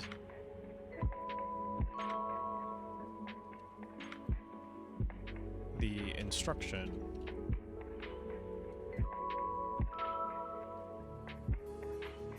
data. Meanwhile, I don't think we need to care about, at least not yet. Maybe we'll have a struct that holds the state of like the BT pin in particular, but for now I think we can just assume it's 1. So assuming BT is always at 1,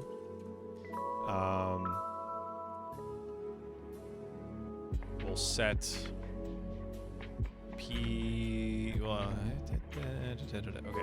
So first, okay, set E to low.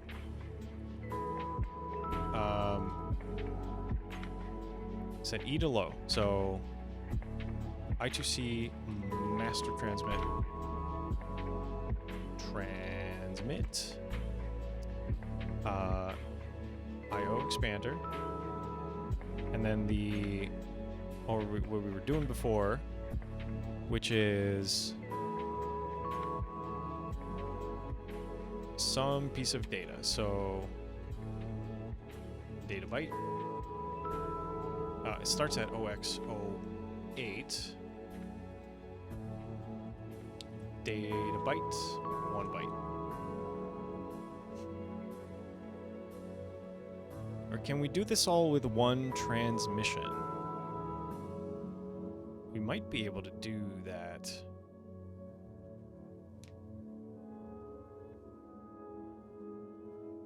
I think that might be the easiest thing,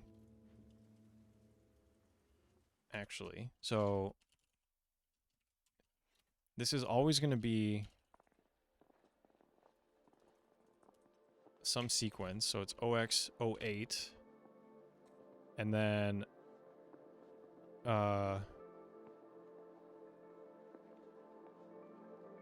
when we set the value high,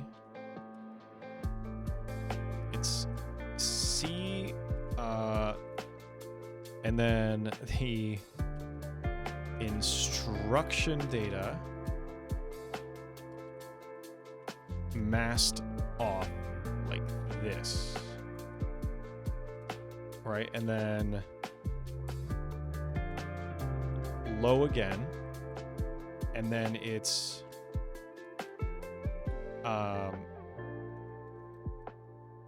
right? So 8. C with the... Well, as we set E high, and then instruction high nibble.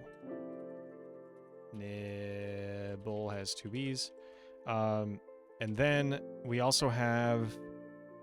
Now we have E low, but we want to keep this instruction data. This is quite important here. Come on. Okay, E low, instruction high nibble. And then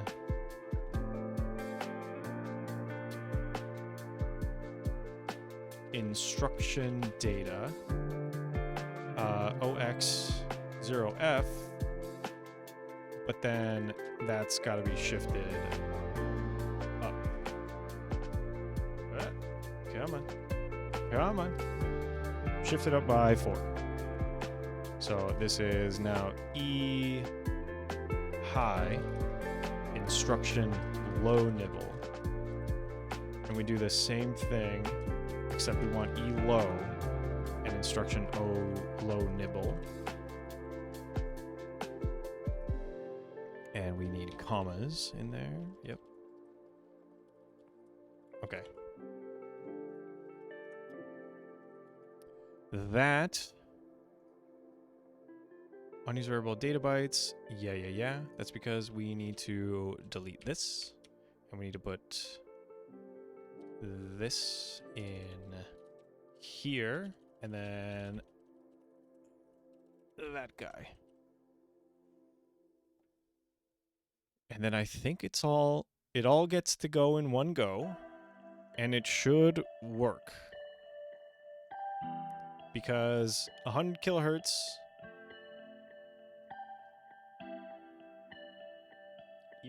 even between clock ticks, well,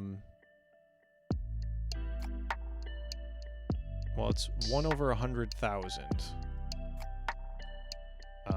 1e to the 5.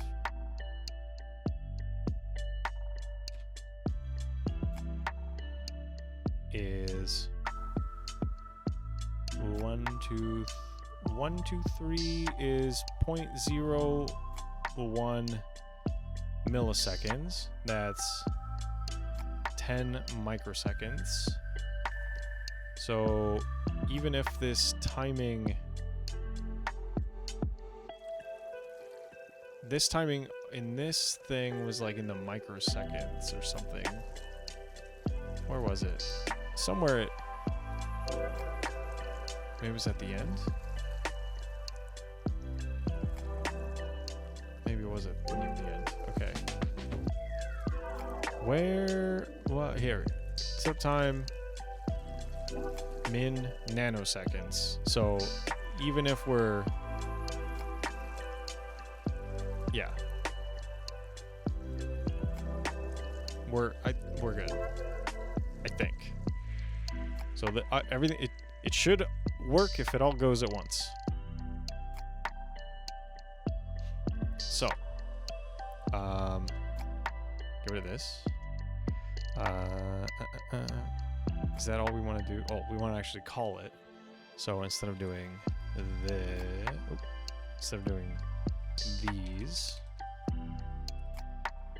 do write instruction register, display handle, and then instruction data we want to be OX, OF, right? OF. OF.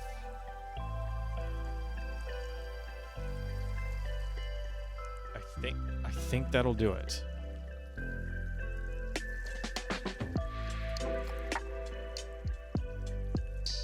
Fingers crossed. Oh, and I did get rid of the infinite period loop. but I might want to put that back for a sec. Printf period, and then v task delay, PD milliseconds to ticks. That's right. 5,000. Let's see it in action.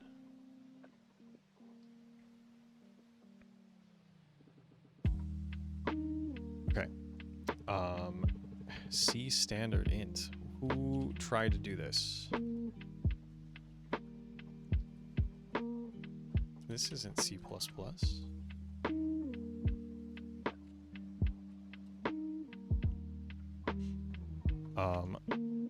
What the lump? Control each is random non-void. Return.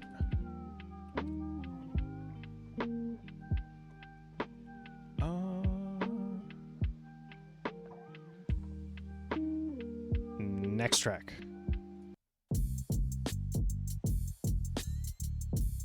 Nice. Okay, it's still blinking, which means we didn't break it beyond a reason, and it's not acting.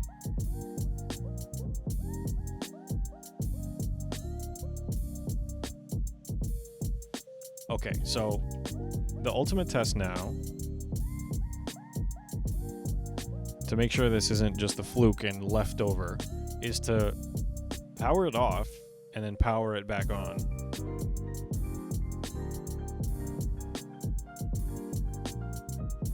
And that will make sure that my boot sequence is correct. So let's do it.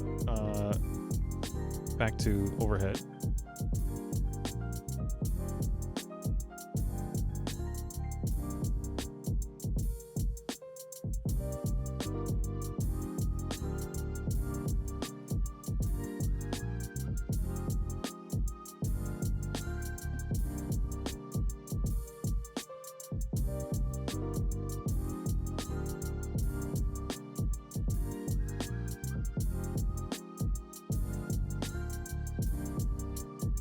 Oh no. It has memory. So it's not getting cleared. I thought it would.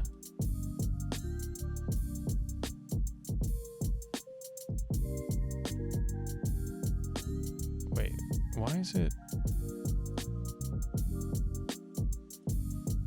Oh, wait a minute.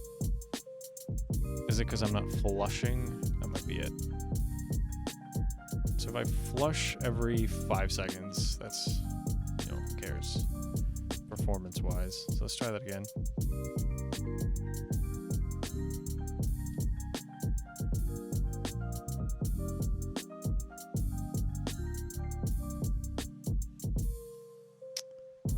Is it pulling in more stuff without my consent here?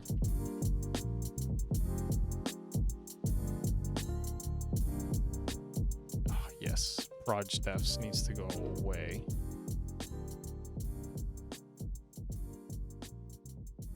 Resetting probe success, delay for 2 ticks.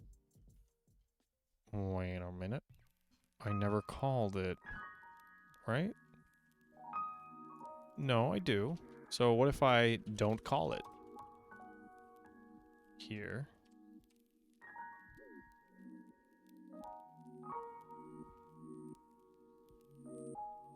It's still working. I've never been more upset by continuing to work.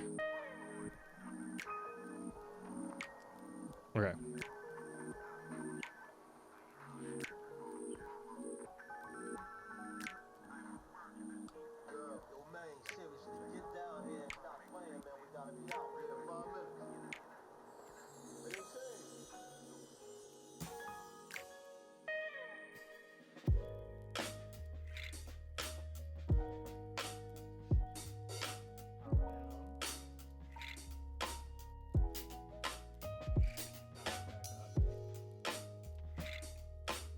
There we go. I gave it a little bit of grounding. But why is my infinite loop not printing? Huh? Huh? It's right here. Every 5 seconds, it should be like, hey, I'm still here. Why ain't it? Well,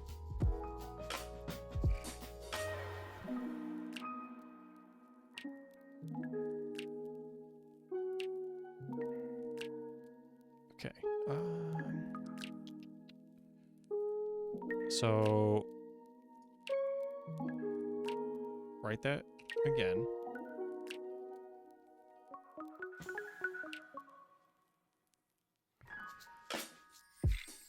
It connects. It works.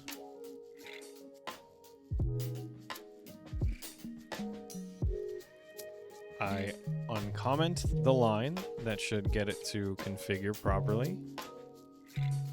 We run it, and we should see blinking.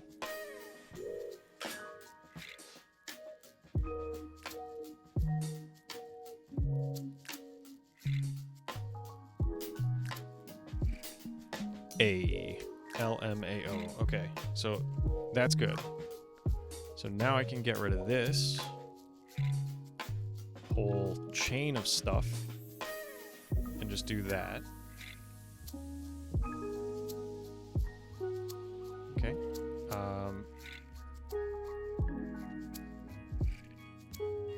So now we should have... We have a function to write a value to an instruction register. Now the question is, how do we write some data to it? To write some values to the screen. Let me get rid of you.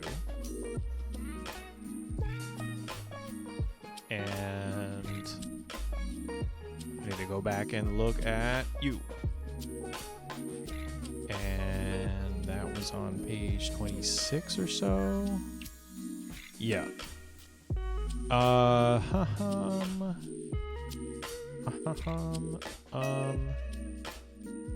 Was there an example?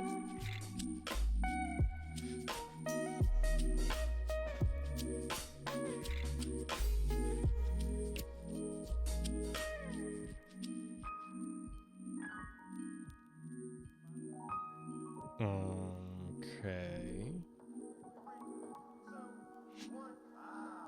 Wait. Sets a address to, yeah, in the address counter.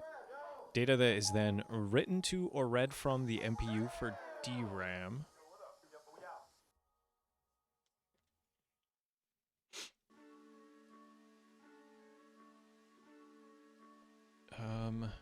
We've already set...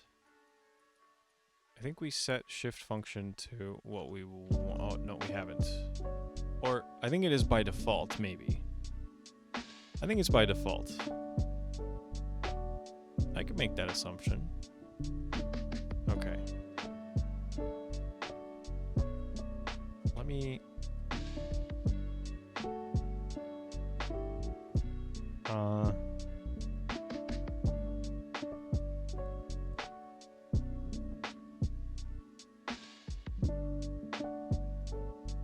How do we clean this up? I think it is cleaned up. I think that's fine. BT is always at 1, and then I can actually take this here, shove it in there. That should clean that up. And then this is just what the function does. So we can do when we're in here, odd cycles say hello, right? So first return to home, right? So write instruction register, OX02 is the instruction. OX02, return to home. Instruction, return to home. And then Now,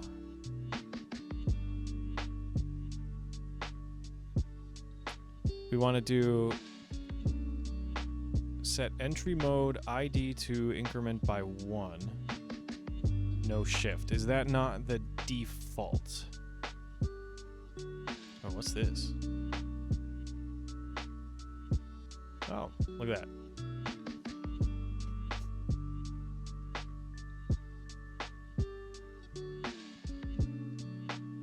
But where was the...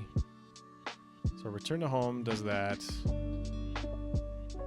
It had a... Here's what happens. Yeah. So DL, 8-bit interface, one-line display. Cursor blinking. Yeah. That we're gonna...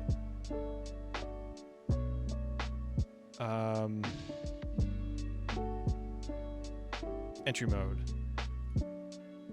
Increment by 1, no shift. I think that's what I want. So by default, it should be kind of doing what I need for this. We just need to do return to home and then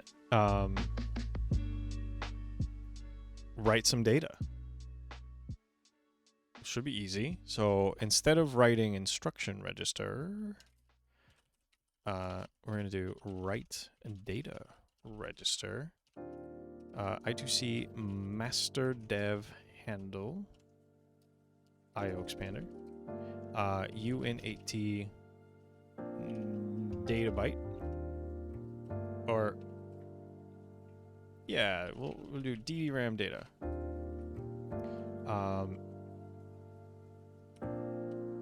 And the annoying thing is we have to keep BT at 1. And does this... Where was that? Where was that little drawing? This. Data register... I don't want to read the data register. I want to write it.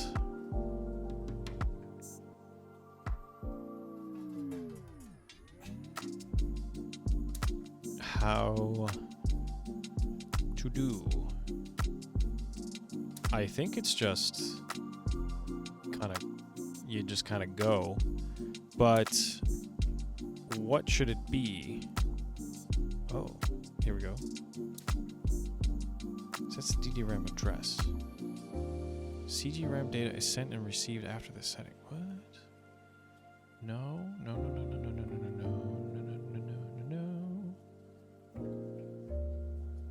I don't want to set the DDRAM address. Right? I want to write some value. Yeah. So to set RS to 1. And how does it know whether I'm doing DDRAM or CGRAM? Is sent and received after this. Okay, so wait. So if I return to home, sets DDRAM address 0 and returns the display to its original status.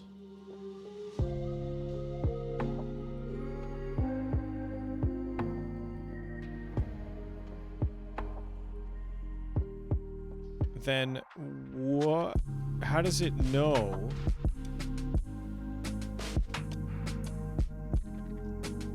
If I say return to home, does it then assume that, like, okay, now you care about writing to DDRAM, not CGRAM?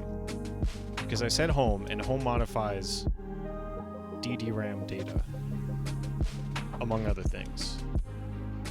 I'm gonna say that makes sense, so I'm gonna do that. Enough talk. So keep BT at 1. We need RS equals 1. So P0. RS at 1.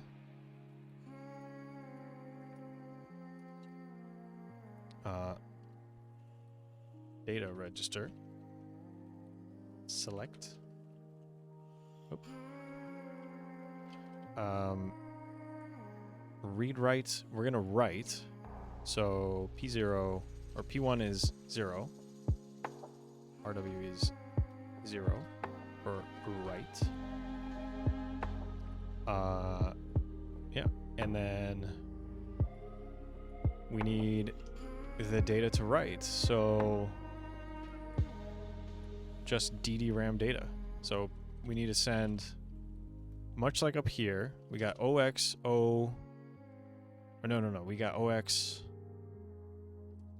Shoot. We're gonna add 1. So it's gonna be OX09.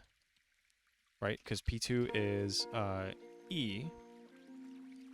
And then P3 is BT. Keep high.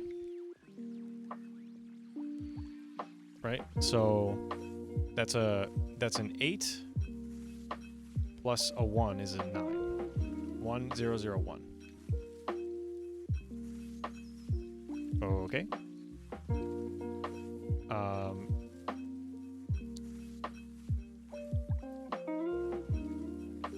Okay, so E low. And then, so yeah, this is important. E low. Keep that mark there. And then now we want to do, what are we doing? We're doing E high, data high nibble. So we want OX09, but then we want to set E high. So that means it's C plus 1, which is D. And then we want to include our DDRAM data. The top part of it. Or that in. And then keep the data the same. So it's back to 9 with data high nibble. Keep that the same, but E is low. And then OX D again, but this time we want the low nibble. So E high, data low nibble. And then back to 9. E low, data low nibble.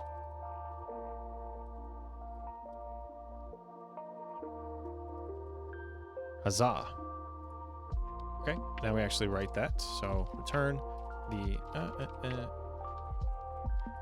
transmit IO expander, the data bytes, and whatever size they are, size of data bytes. Wait forever, potentially. We don't care. Okay, so now I think, so write an instruction, and then we say write data register, display handle. Now the question is, what is the data? That's what I want to know. So on the instructions for clear, it says 20. 20 in hex. Where's that big table of 20 in hex is this and this.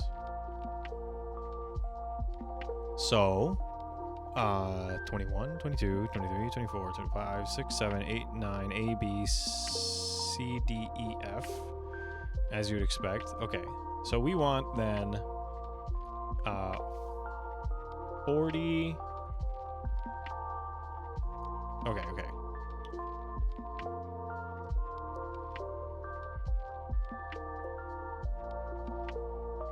We don't want minus A. We want minus whatever A happens to be, which is 41, I think. Right? So 1, 2, 4, yeah, 41. So we want minus OX41, and we take whatever character. Wait.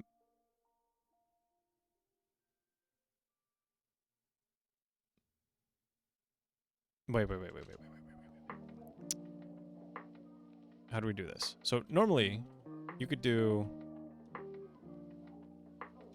So a character has an ASCII value, but in order to get an offset, you would subtract its ASCII value. So for the character A,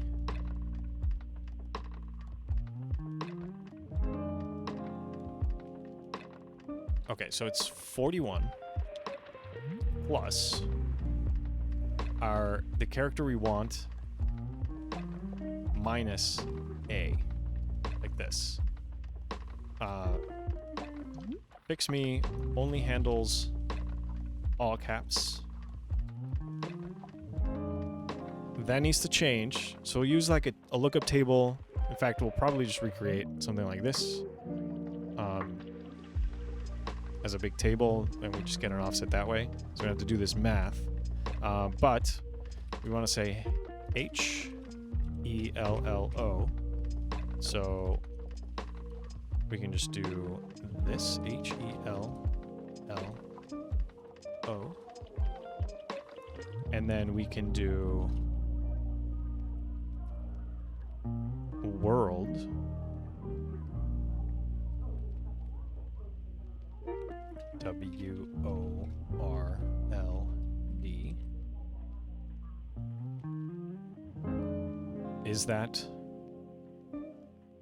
Is it that easy? So every subsequent write is going to increase the address.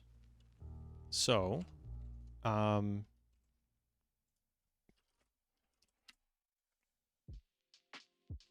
to stop asking and start answering.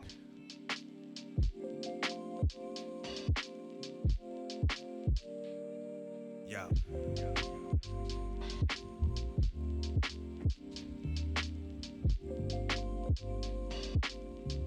Looks like it's gonna be a no, dog.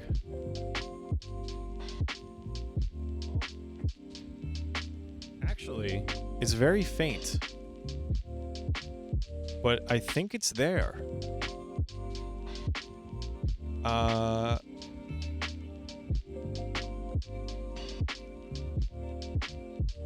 Okay.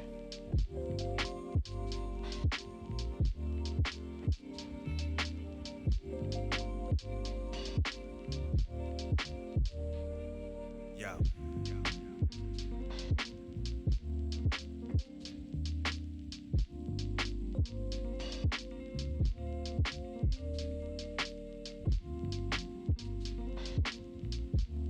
This is where the little doodler.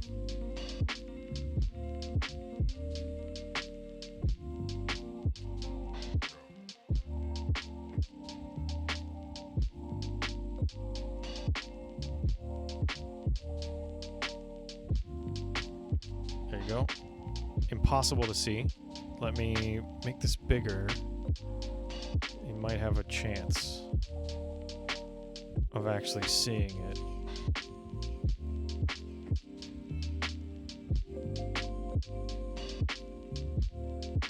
It's not correct, but there are characters.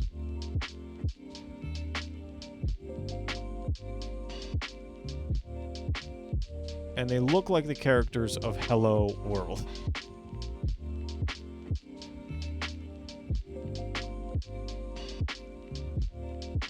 So, I guess returning to home is not exactly what we want, but it's kind of close.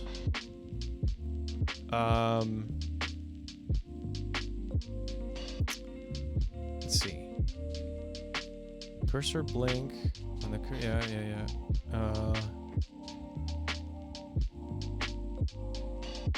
No shift.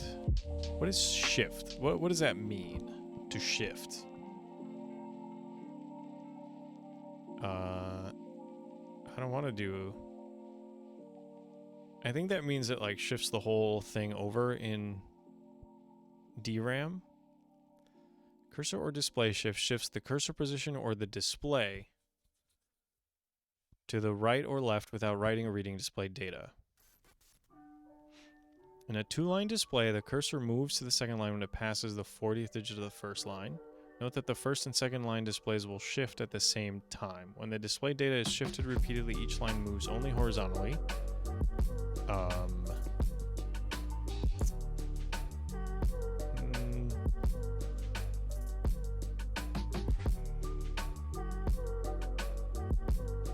So return home. Entry mode set. And shift. So what is...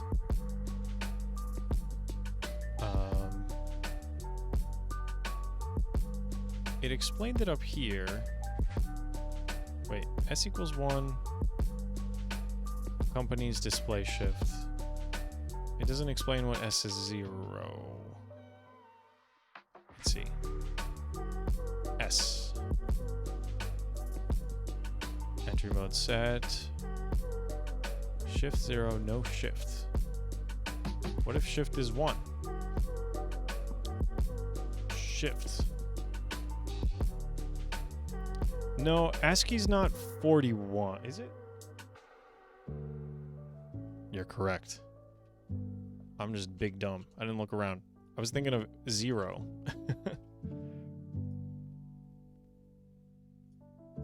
So it's already correct. I just need to write the ASCII character. Like this. I'll use Emacs to good effect. Get rid of that and that. And those.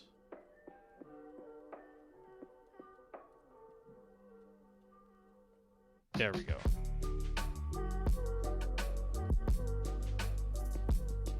Autonomics genius. Okay.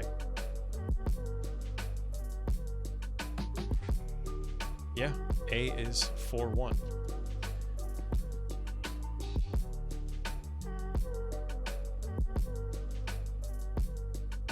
So that resolves that.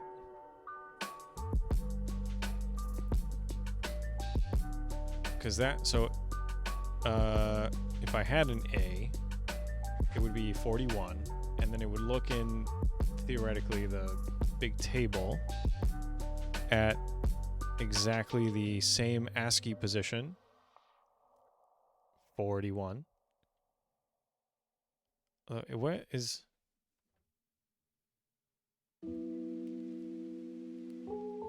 Zero should be at 30.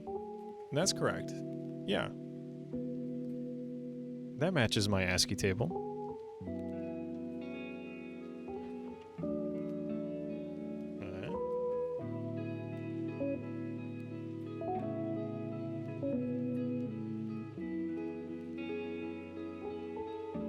Yeah. It is, in fact, the ASCII table. I'm just dense. Okay. Although these are fancy. That's not an ASCII. Normally this is the Del character, and then what's this? A squiggly. But there is no squiggly.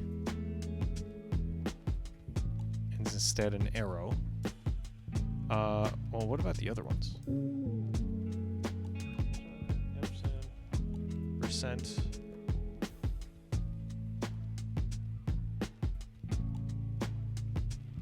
Hash quote. bang. Space. Yeah. That is Gucci. Now this, I think, might deviate significantly. No, it has a squiggle. The del, I think, is meant to be like a delta.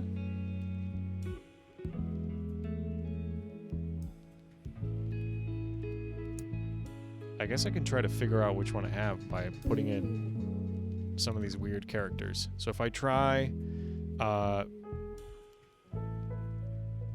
hello world, write data register, and instead of this we do 0, it'd be what, 1 0.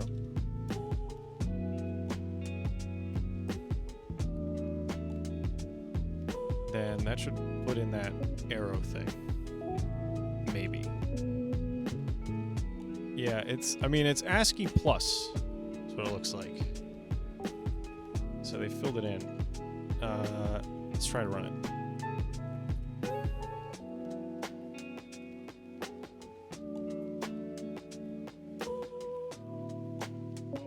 Actually, I see a U with an umlaut in there. So how is it even getting that? It's getting an F, whatever that is, from somewhere.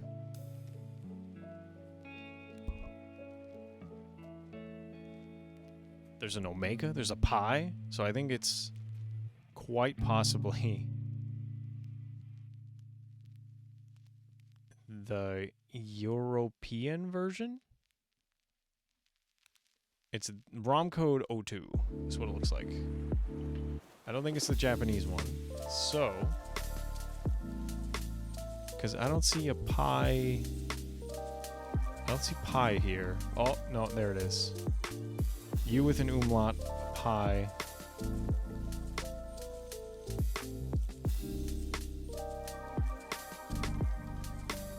An omega. There's an omega. So my question is not answered.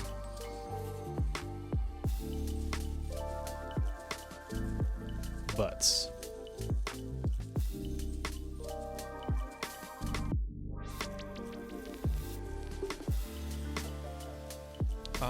maybe if I wrote one at a time with a big delay. V task delay. PD MS 2 ticks. Stop grabbing that.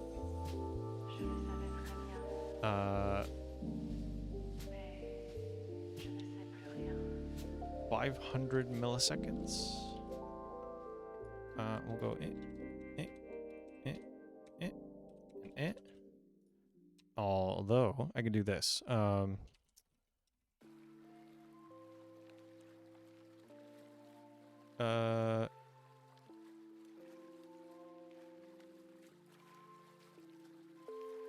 think this works.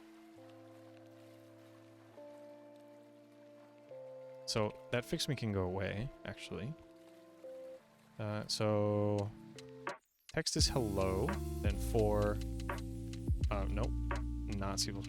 I is 0, I less than size of S plus plus I, not C++. Then write data register with a delay, giving it S I. And we're gonna do -1 because we don't want to print the null.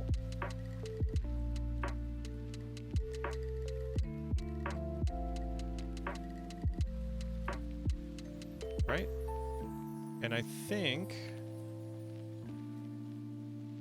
that's very close to becoming its own function. So -1 there, that's good.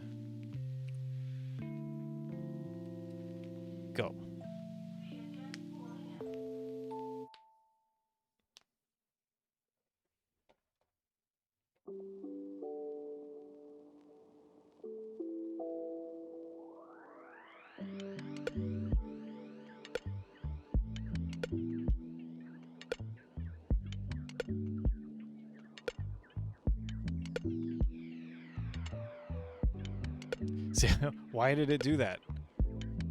It was doing fine. You can't see that.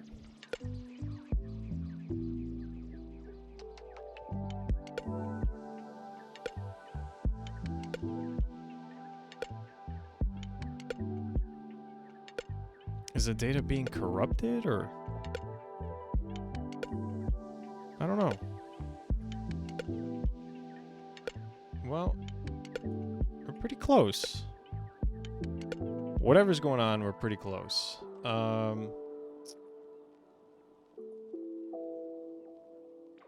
What could it be?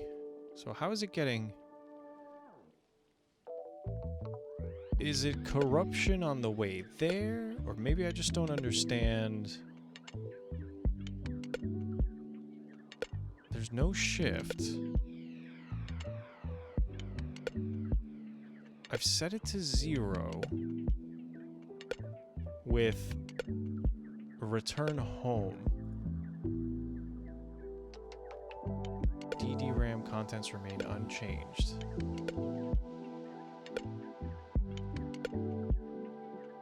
Sets DD-RAM address 0 and address counter. Returns display from being shifted if it was.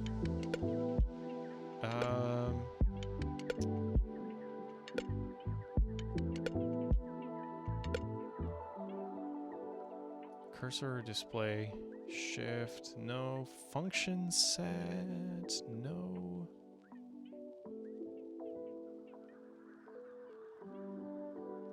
Maybe I need to combine some of these operations.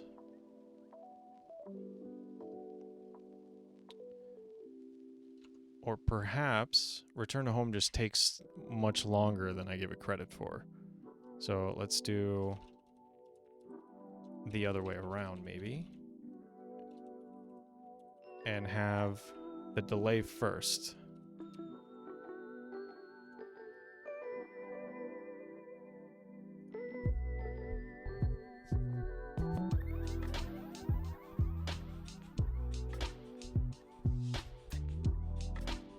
You can't see my screen.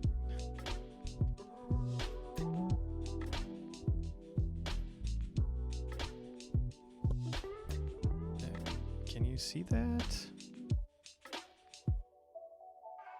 No.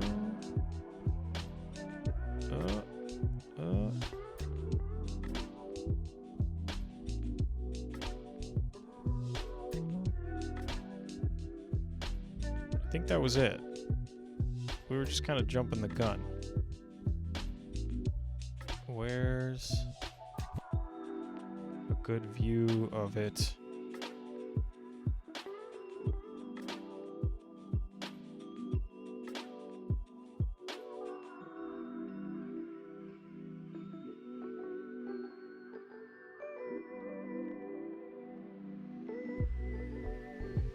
Well, that's maximum contrast, so unfortunately, I don't think you'll be able to see anything really.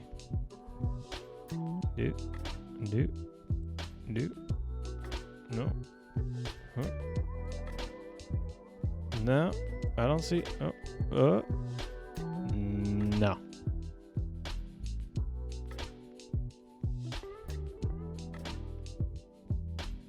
But it is in fact working.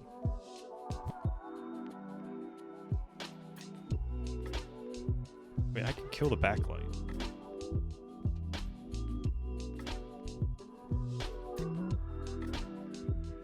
I don't know if that's any better. I'll hit it with a front light. You can kind of see from that.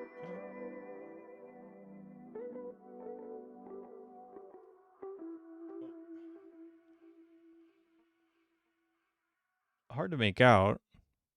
There it is. HELLOWORLD. And it like overwrites it.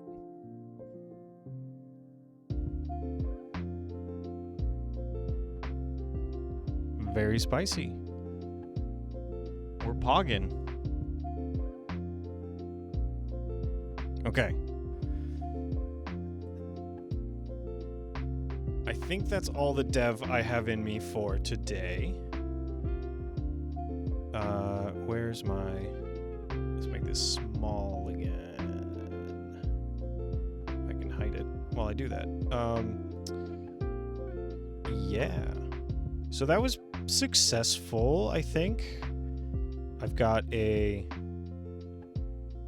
little thing that says hello world. And I also added the ADC readings from the capacitive sensor.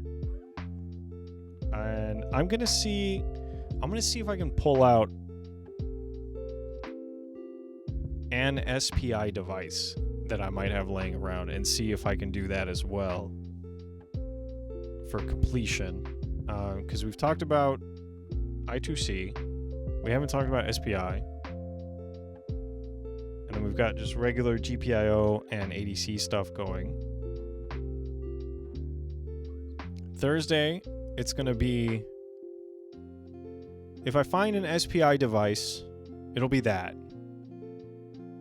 But as of right now, my plan is still Wi-Fi connectivity to the Phoenix server and doing data uploading with that. And the ESP IoT development framework, or whatever it's called, this IDF, ESP IDF, it should have a rather simple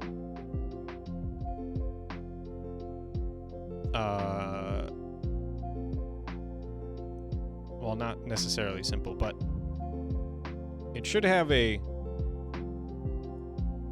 API for setting Wi-Fi parameters and HTTP, well, probably under networking APIs.